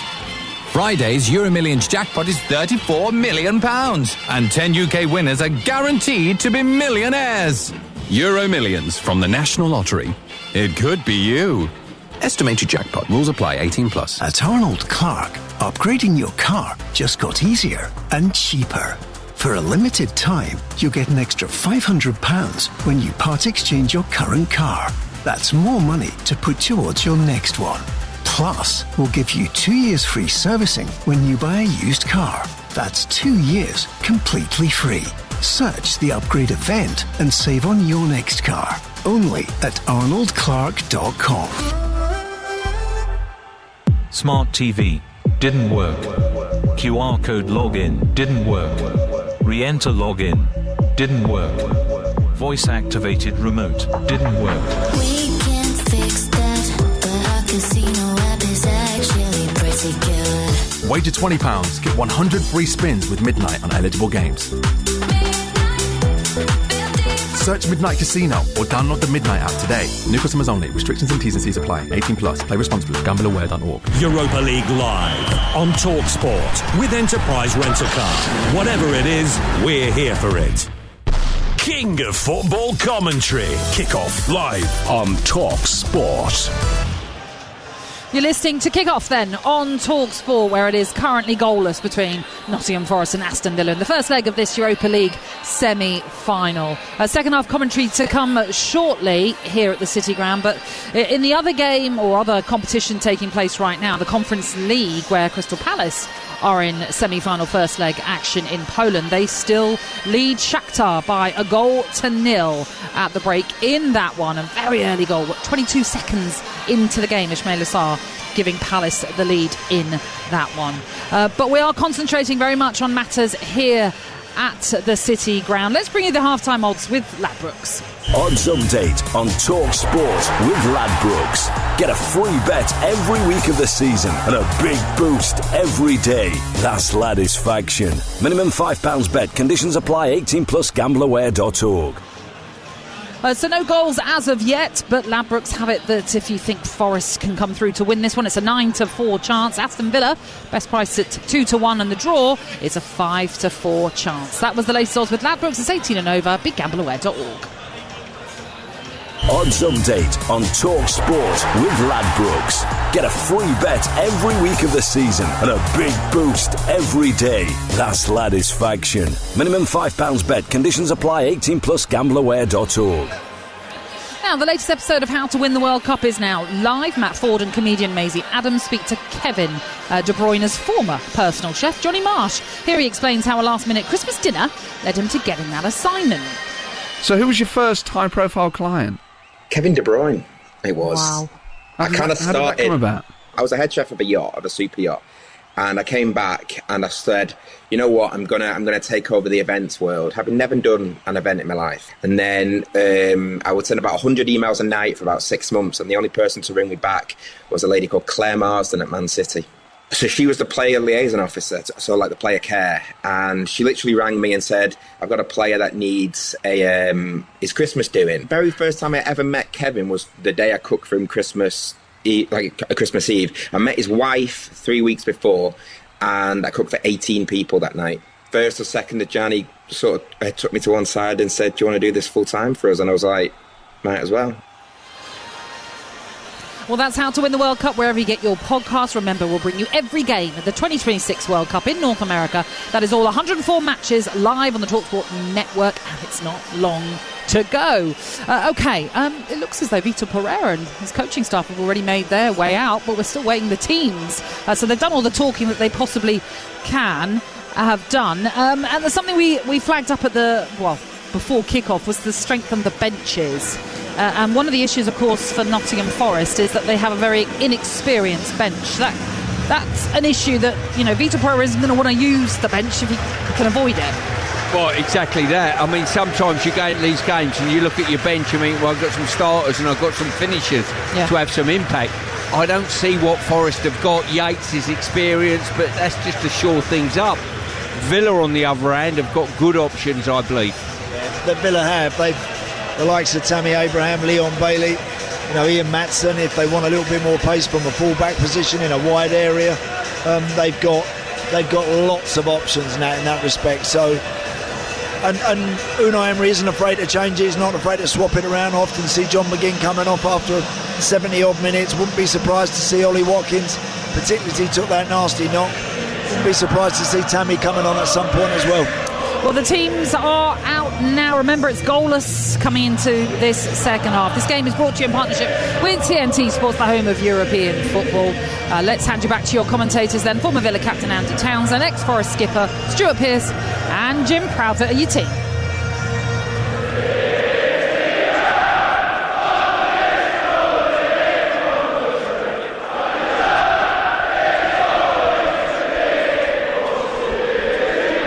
And there have been no changes for the second half. Nottingham Forest, Ortega in goal, Iron, Milenkovic, Morato and Williams, Dominguez and Anderson, Hutchison and Gibbs-White wide, Igor Jesus off Chris Wood.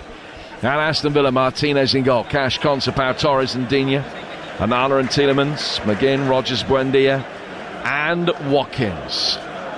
Nottingham Forest red shirts, white shorts, kicking from right to left as they love to do in the second half here at the City Ground, attacking the Trent end, and they've got a free kick after a foul by Morgan Rogers.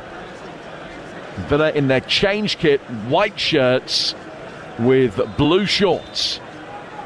Anderson, both arms above his head, taking the free kick, swinging it in deep. Milenkovic heading it back. Martinez coming out and claiming it very comfortably.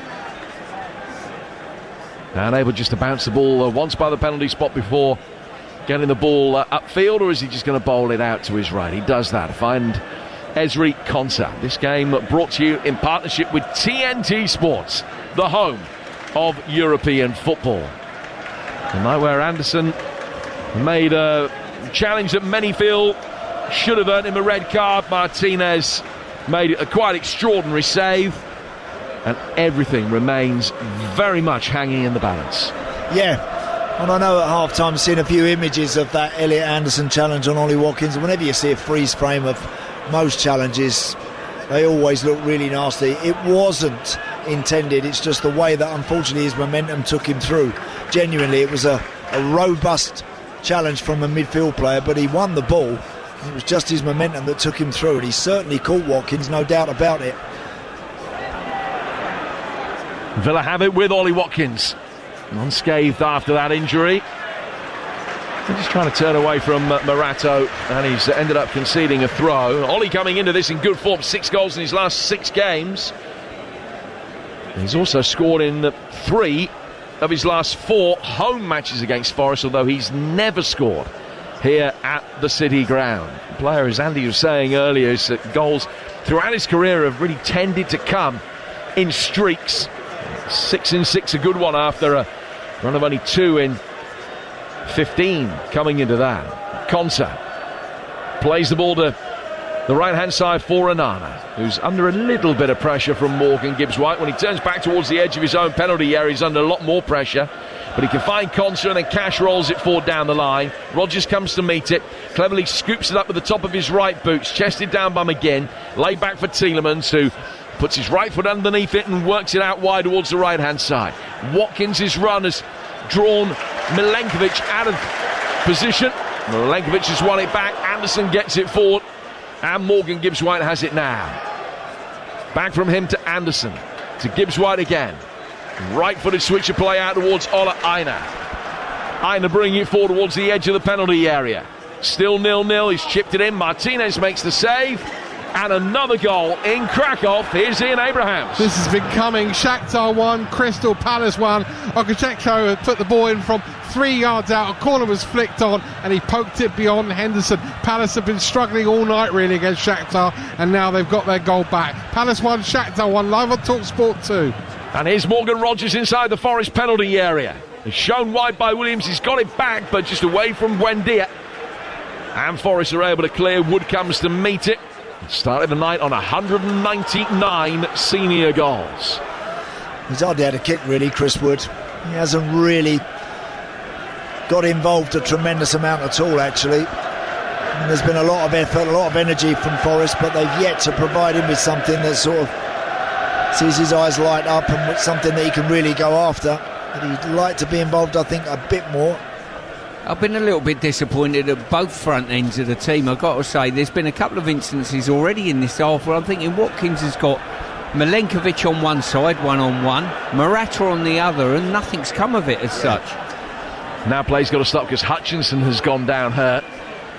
About 8 yards inside the Aston Villa half, and the referee is going to call the Nottingham Forest medical team on.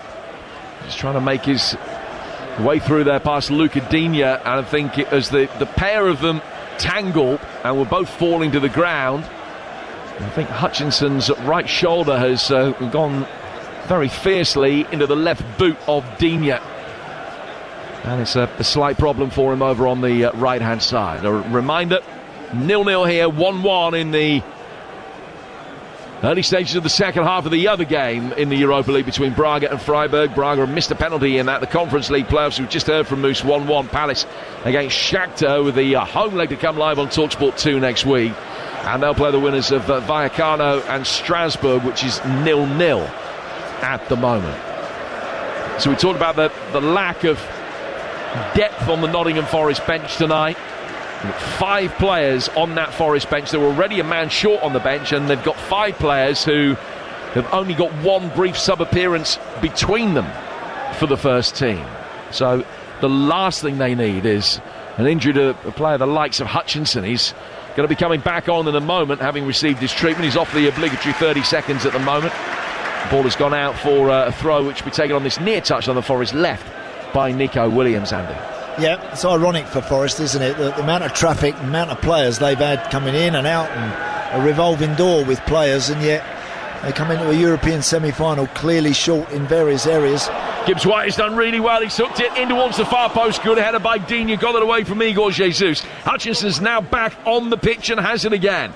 He's laid it back past Emi Buendia. Aina coming onto it. Now Dominguez to Hutchinson. Right hand side of the penalty. Yeah, low left footed effort and easily saved by Martinez, who just had to bend down and pick it up. It was no more arduous a job than that for a man who's made one of the best saves of the season already tonight. Tielemans now giving a free kick away.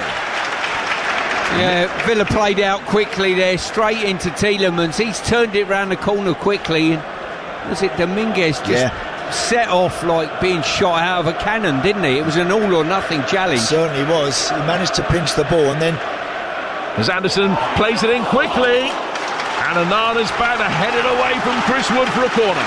It's good movement that from Chris Wood, and very well defended in the end. Clever quick free kick. Elliot Anderson just put the ball down, took one pace back and then clipped it in behind the Villa back line. Nice run from Chris Wood, but Villa doing enough to turn it away from a corner. Yeah, we haven't had too much. Both teams not really tested each other from corners and set plays at present. So this corner to be taken on the Nottingham Forest left. It's the first that either side have won in the second half. Forest third of the night. Pretty congested 6-yard box again as it's swung in very deep, and it's off the top of the Villa head. They'll do it all again from the right-hand side this time rather than the left. And Hutchinson will sprint down towards the corner quadrant to try and take this quickly.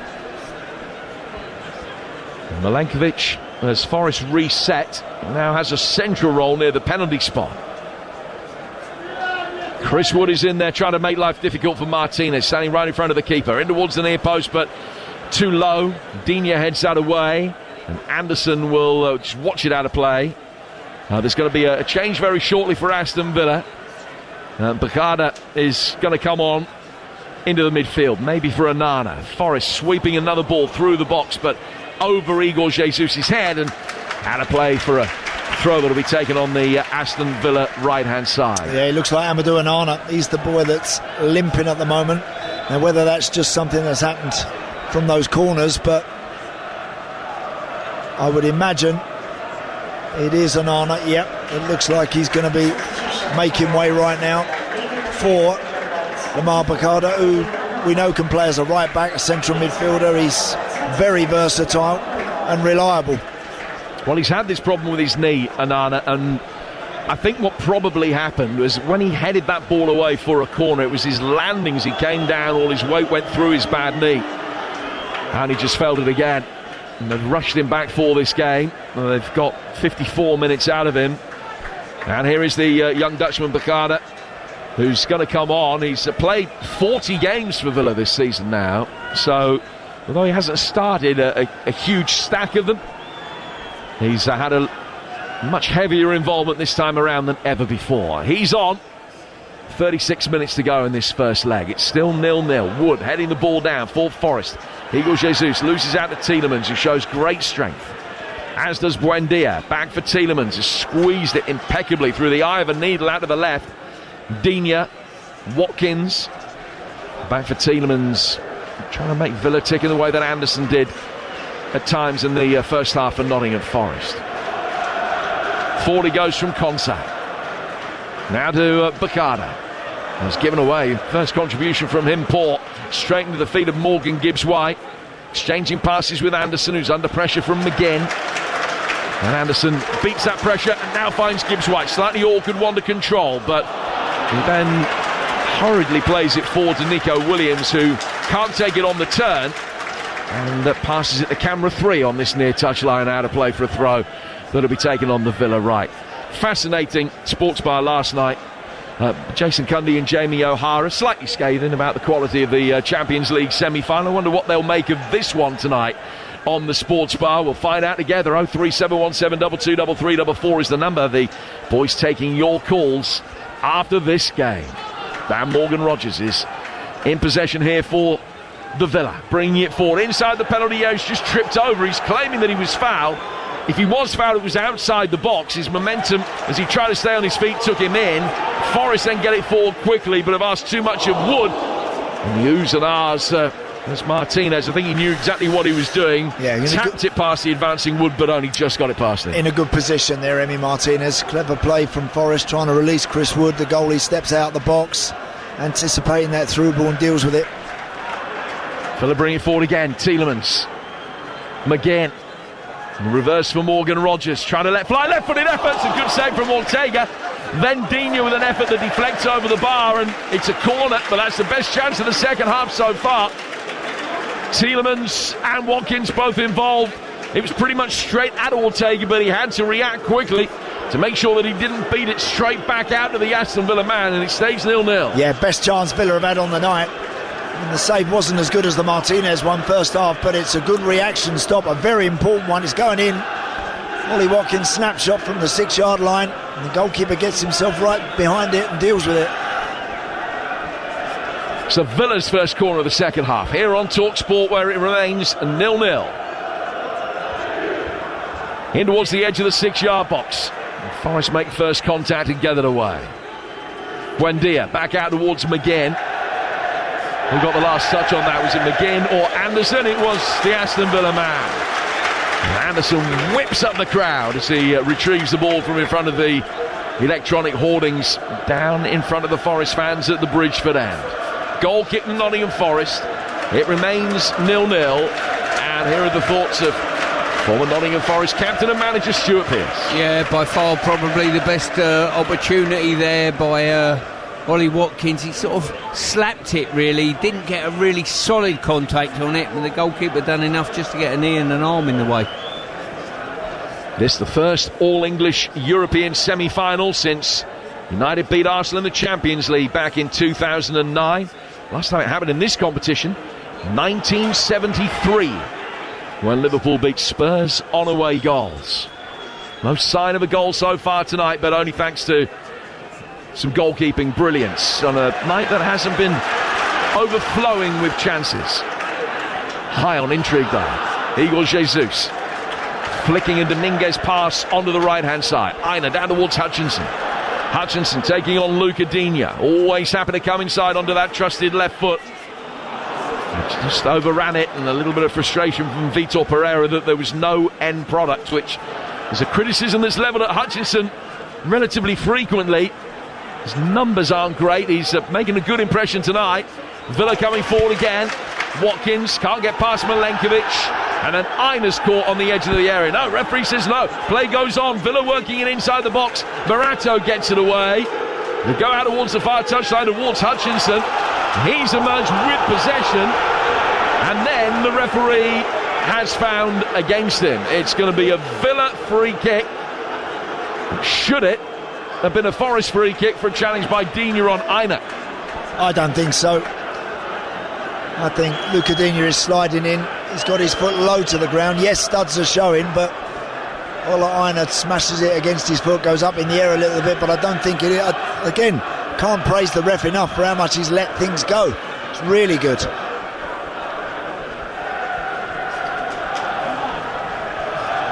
Villa with a free kick that they will take over on the left-hand side. No wall necessary. In fact, Hutchinson moves away from the spray now, back towards the edge of the penalty area. Still the most advanced of the Forest defenders. Gibbs White with an awkward back header, and Ortega comes out, punches it away. Goal in Krakow for Ian Abrahams. Palace 2, Shakhtar 1. Long throw flicked on for Kamada, 12 yards out to drive home his first of the season. Shakhtar 1, Palace 2, live on TalkSport 2. So Daichi Kamada with a rare goal. Palace leading 2-1 as they look for their first win in 4, but much more significantly their first ever European final. Leipzig beckoning perhaps. They lead 2-1 away from home. Rayo Vallecano and Strasbourg, the other semi-final, remains 0-0 7 minutes into the second half. Sporting Braga 1-1 at home to Freiburg in the other Europa League semi-final. This one is 0-0. And Nico Williams has got the ball for Nottingham Forest at left back. And he's driven it forward. Igor Jesus will chase everything very gamely. But the pass forward only finds Ryan Yates, the Forest substitute, who's warming up, and he's made his way back down to the bench. Is he going to get stripped and ready for action? No, not just yet by the look of it. Matty Cash to take a throw on the Aston Villa right-hand side. We played 61 minutes, Andy. Interesting part of the game, this, because I think Villa been a little better last 10 minutes, and there will be a wee bit more room out there as we now start to get nudge towards the 70th minute, etc. And it's which team can really just take care, particularly in the last third, and provide an outstanding chance. It was a good situation for Ollie Watkins with the Ortega save about 5 minutes ago. Really good chance, but again, very little in the game. It's just got that feel about one decisive moment, Stu, isn't it? Yeah, it has. And I think they've had the opportunities, both teams, in territory-wise, but I've been a little bit disappointed by the excitement that either team strikers have created, not as much as we'd liked. Long throw forward from Cash. Flicked on towards Buendia. Hutchinson comes in from the blind side and picks his pocket. Has to go back towards his goalkeeper. Ortega did well for him. He made the passing angle by racing outside his penalty area to the right, down towards the corner flag. The pass was played. Ortega whacked it upfield. McGinn can field that inside the centre circle. And will bring it forward. 17 minutes into the second half on TalkSport, still goalless. High ball that Rodgers intentionally controlled with the back of his shoulder and then try to flick it on.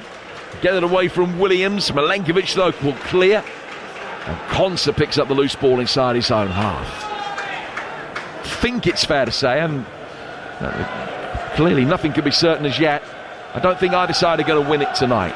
The tie, that is. And they might garner a first leg advantage, but still feels as though both of them are going to have plenty to play for next Thursday. And we'll be at Villa Park next Thursday, bringing you the second leg live on TalkSport and the final live from Istanbul, from Beşiktaş's ground, is on May the 20th. The winners of this taking on the winners of Braga Freiburg.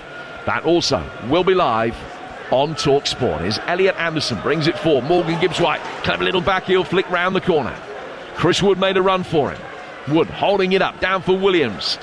Now, side-footed ball right down a very tight corridor, looking for the run of Anderson.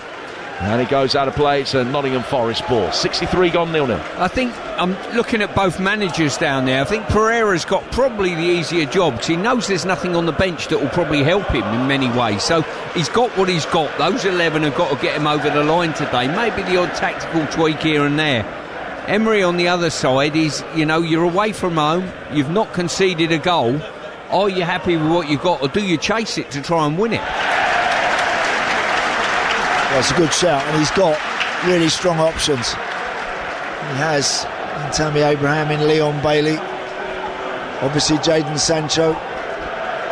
There are players on that Villa bench that you think, if they do come on when there's a little bit more room out there, they could put it to good use. Forest have won a corner, and another one that will be taken on the left. Anderson not showing for the short one at the moment, and again just keeping an eye on him. Now Anderson will race down towards the corner quadrant, and it is played to him by Nico Williams. So Anderson can get it in, and Martinez comes out and catches it comfortably. The Forest set piece is so good last Friday, as I mentioned on a few occasions, but they haven't been great tonight. They just haven't been able to find that potency of delivery, and they have been also defended much better than the Black Cats made a fist of on Friday on Wearside Live on TalkSport. So far, Martinez has dealt with everything very well. His hands are clean and very safe and secure every time the ball's come into him in those areas. Oh, Konsa, good ball forward. Cash, he's inside the penalty area. Cross comes in, Milenkovic. The touch that was good enough to get it away from Watkins, and Morato did the rest for him. Morato, fourth choice centre-half at Forest at the moment. Getting them on tonight with Jacques Cunha and Murillo, both unavailable. And he's been steady away. Bakada to Tielemans. Rayo Vallecano 1, Gary O'Neill Strasbourg 0 in the Conference League semi-final. So the Spaniards have been in great form. They won 16 of the last 19. And they lead out of form Strasbourg 1-0. Tielemans out to the left-hand side. Play back through the midfield again. Tielemans. And he's overhit the ball for Buendia. I've got to come clean. Go on. That's not 16 out of 19. That's a fold in the paper. It is 6 wins out of 19 for Rayo Vallecano. The one is actually just where I didn't print it very well. I apologise for that. I just knew that Vallecano supporters would go, what? I missed a lot of those. Similar to the team photo with the staple straight down the middle of your face, Prettied me up on many an occasion. Here's Igor Jesus coming forward for Nottingham Forest. Played 66 minutes. Down towards Morgan Gibbs-White. Gibbs-White on the left-hand side of the box. Right-footed ball clipped in. It's bounced once in the 6-yard box and then goes away from Hutchinson, who's just given a little shove there by Digne. But the offside flag is up. And it's going to be a free kick to Villa inside their box. We're midway through the second half on TalkSport. Yeah, I think he's given a goal kick there, Jim. It's just gone out. But I tell you, it's a dangerous ball that from Morgan Gibbs-White. He received it down on the left-hand side, dropped it onto his right foot, and then he sort of curled it in towards that penalty spot, 6-yard area. Just not enough red shirts maybe in there. I'm looking at the replay of that again. The linesman cannot tell whether that ball went out of play because he isn't in line with it. Well, they're having a look. This could be, I think this is handball. Potential penalty check against Luca Digne. Wow. So the ball bounced inside the 6-yard box. It's then hooked back in. And his arm's up in the air. By Hutchison, and his arm is up in the air. They really have to have a look now to see whether this went out of play or not. Yeah, it's gone out of play for a goal kick. He hasn't got a case to answer, but if he kept it in, I think that's going to be a penalty. Yeah, I think it will be given if it's not gone over the line. So they've got to make sure they get this one right when they have a look at it. I think Luca Digne almost felt Hutchinson wasn't going to keep it in, and he's sort of got there and closed him down. He's got his left arm up in the air, and Hutchinson did really well to keep it in, hooked it back, and it's Luca Digne on the arm. Yeah, It's quite difficult when you're stretching with your left foot like that on uncovering angle. It's difficult not to have your arm up in the air. It's almost, well, dare I say it, a natural occurrence to put your arm up. And the only angle we've got there, Jim, we've got the two posts in the way of that ball, which is right on the dead ball line on the far side. It didn't look like, from that freeze I just saw, it didn't look like that it had gone out, Stu, did it? It didn't. No, you're right. And sometimes with those posts being there, it might give you a slightly easier angle to see. Who knows? It certainly didn't look as though the whole of the ball had gone over the line. Undoubtedly, some of it had. And Digne, whether he will feel that he was defending that in a natural manner or not, we've seen it so many times in European matches that ball hits a hand, whether it's up, sideways, down, doesn't matter. Now, the big roar you hear is because the referee, João Pinheiro, has been told by the VAR to go over and have a look at the monitor. And I think all he is looking at is the freeze frame. Does he think, on that freeze frame, that the whole of the ball has gone over the line? They can't throw that to him and say, do you think it's gone over? They can throw it to the referee and say, do you think his arm's in an unnatural position? Only VAR can tell whether it's out of play. Well, the roar speaks volumes. Penalty given to Nottingham Forest. A massive moment in this European semi-final. Only inches in it. But it was judged that not all of the ball was over the line, that the hand was in an unnatural position. And Nottingham Forest, with Chris Wood, have the chance to take the lead. Do you know, credit Amari Hutchinson, he didn't give it up. He kept going to try and keep it in play. Brilliant effort from him. Yeah, he done fantastically well to keep it in play. To say the linesman must have been 7 yards behind play. No way he could see either way, so he was ruled out that equation. Chris Wood has scored each of his last 24 penalties in matches. If he puts this one away, it's the 200th goal of his career. He's up against Emi Martinez, who already has made one of the best saves of the season tonight. The City ground finds Wood fires it in, and Nottingham Forest strike first in the Europa League semi-final.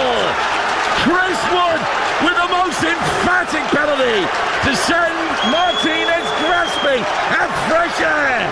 And with 20 minutes to go in the first leg, it is first blood to the East Midlands. I've got to say that the goalkeeper, he could not have got anywhere near that. Magnificent penalty. And to be fair, it's not took really a moment of skill from each of the attacking sides. It's come from a bit of endeavour keeping something alive and a penalty to break the deadlock. What a strike, penalty. I tell you what, the mood Emi Martinez is in tonight, you've got to make sure this one's beyond him. And I tell you, he guesses the right way. He dives to his right, the left hand goes up in the air, it's inches from the ball, but it's just the pace on it from Chris Wood. He's absolutely smashed that into the back of the net. Nottingham Forest 1, Aston Villa 0. This is the importance of having Wood back, I think, you know what I mean? Not just his ability from the penalty spot. 200th goal of his career, and what an important one it is. Forest pulling up trees through Wood, leaning on Trent side. They have the advantage. Still 20 minutes of this first leg to go, and 90 more minimum next week. Here's Emi Buendia. Villa might feel a little bit hard done by. I don't think they can really, in terms of the award of that penalty. All the technology appeared to show that the ball had stayed in. There's no doubt that Digne's hand was raised high above his head in what would always be deemed an unnatural position in a European game. Villa have it with McGinn. Now Yuri Tielemans. You're listening to Forest Villa in the Europa League. It's live on TalkSport with Enterprise Rent-A-Car. Whatever it is, they're here for it. Forest with a really good record defending leads this season.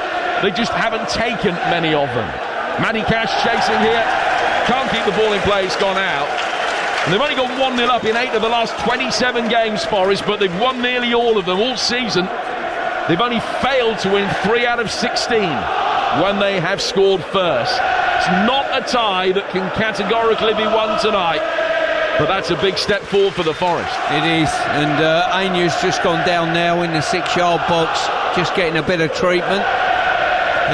And I think the sub will be made. Abbott, I think it is just putting his shirt on down there, so that won't be helpful. But I think Forest will be absolutely delighted if the game finished now, if I'm being honest with you, to take this on the road. Well, no, they would. Absolutely right, they would. And I think sometimes you go 1-0 up in a two-legged semi-final, and then all of a sudden you start to drop off and you start to sit back. So Forest have somehow got to get that balance with continuing to get forward and continuing to try and look for more. Villa, on the other hand, again, will still feel from this position, if this is what they have to take, they'll feel that they can turn it round at Villa Park, and so they should. But what they would ideally love is to get back on level terms tonight. I don't know what my psyche would be if I was in Emery's shoes at the moment, whether I'd say, look, I've got a couple of subs here that could have an impact. I'm not sure that all these attacking players have really hit the straps tonight, so I agree. Well, it's a big night in the life of Zach Abbott. The 19-year-old England under-19 international is on. He has started 5 European games this season, but this is only the 12th senior appearance for Nottingham Forest. Oh, what a game for a young lad to come into. And what a moment as well, as your team have just gone in front. So you want to make sure the first couple of things he does nice and safe and steady. Olerainer making his way around the touchline towards the dugout now. So Abbott on at right back. Cross in from Luca Digne, headed towards goal, but some way wide from Morgan Rogers, and it's out of play for a goal kick. 15 minutes to go. Forest fans in front of us rising to their feet to applaud Olerainer, who returns the compliment. Cracking atmosphere here at the City Ground tonight, and the 1,700 Villa fans away to our right-hand side have more than played their part in that, but they're not silenced by any stretch of the imagination, but they've got plenty to chew over. Chris Wood with the penalty. Forest 1, Villa 0. Here's Nico Williams. High ball down to the left-hand side for him. Bouncing in front of Morgan Gibbs-White. He's done well to control it. Was he pulled over by Cash? The referees let plenty go tonight. Lets that one go as well. It's a throw that'll be taken by Villa.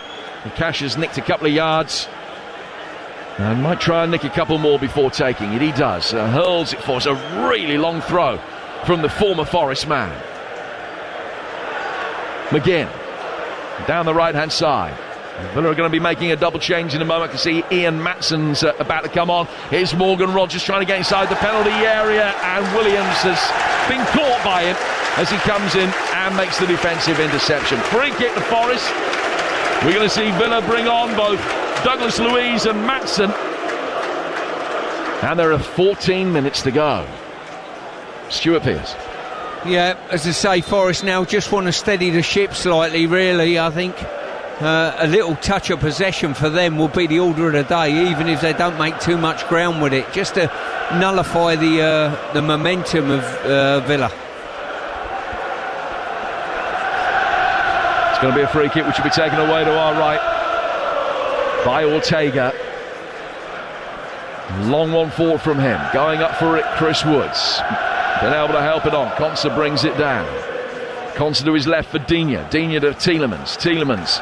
Buendia scooped over the top too far ahead of Watkins. They just haven't been able to service Ollie Watkins at all in the second half, bar that one chance that was almost a mishit cross in his direction that he volleyed towards goal, and Ortega was able to get there quickly and make the save.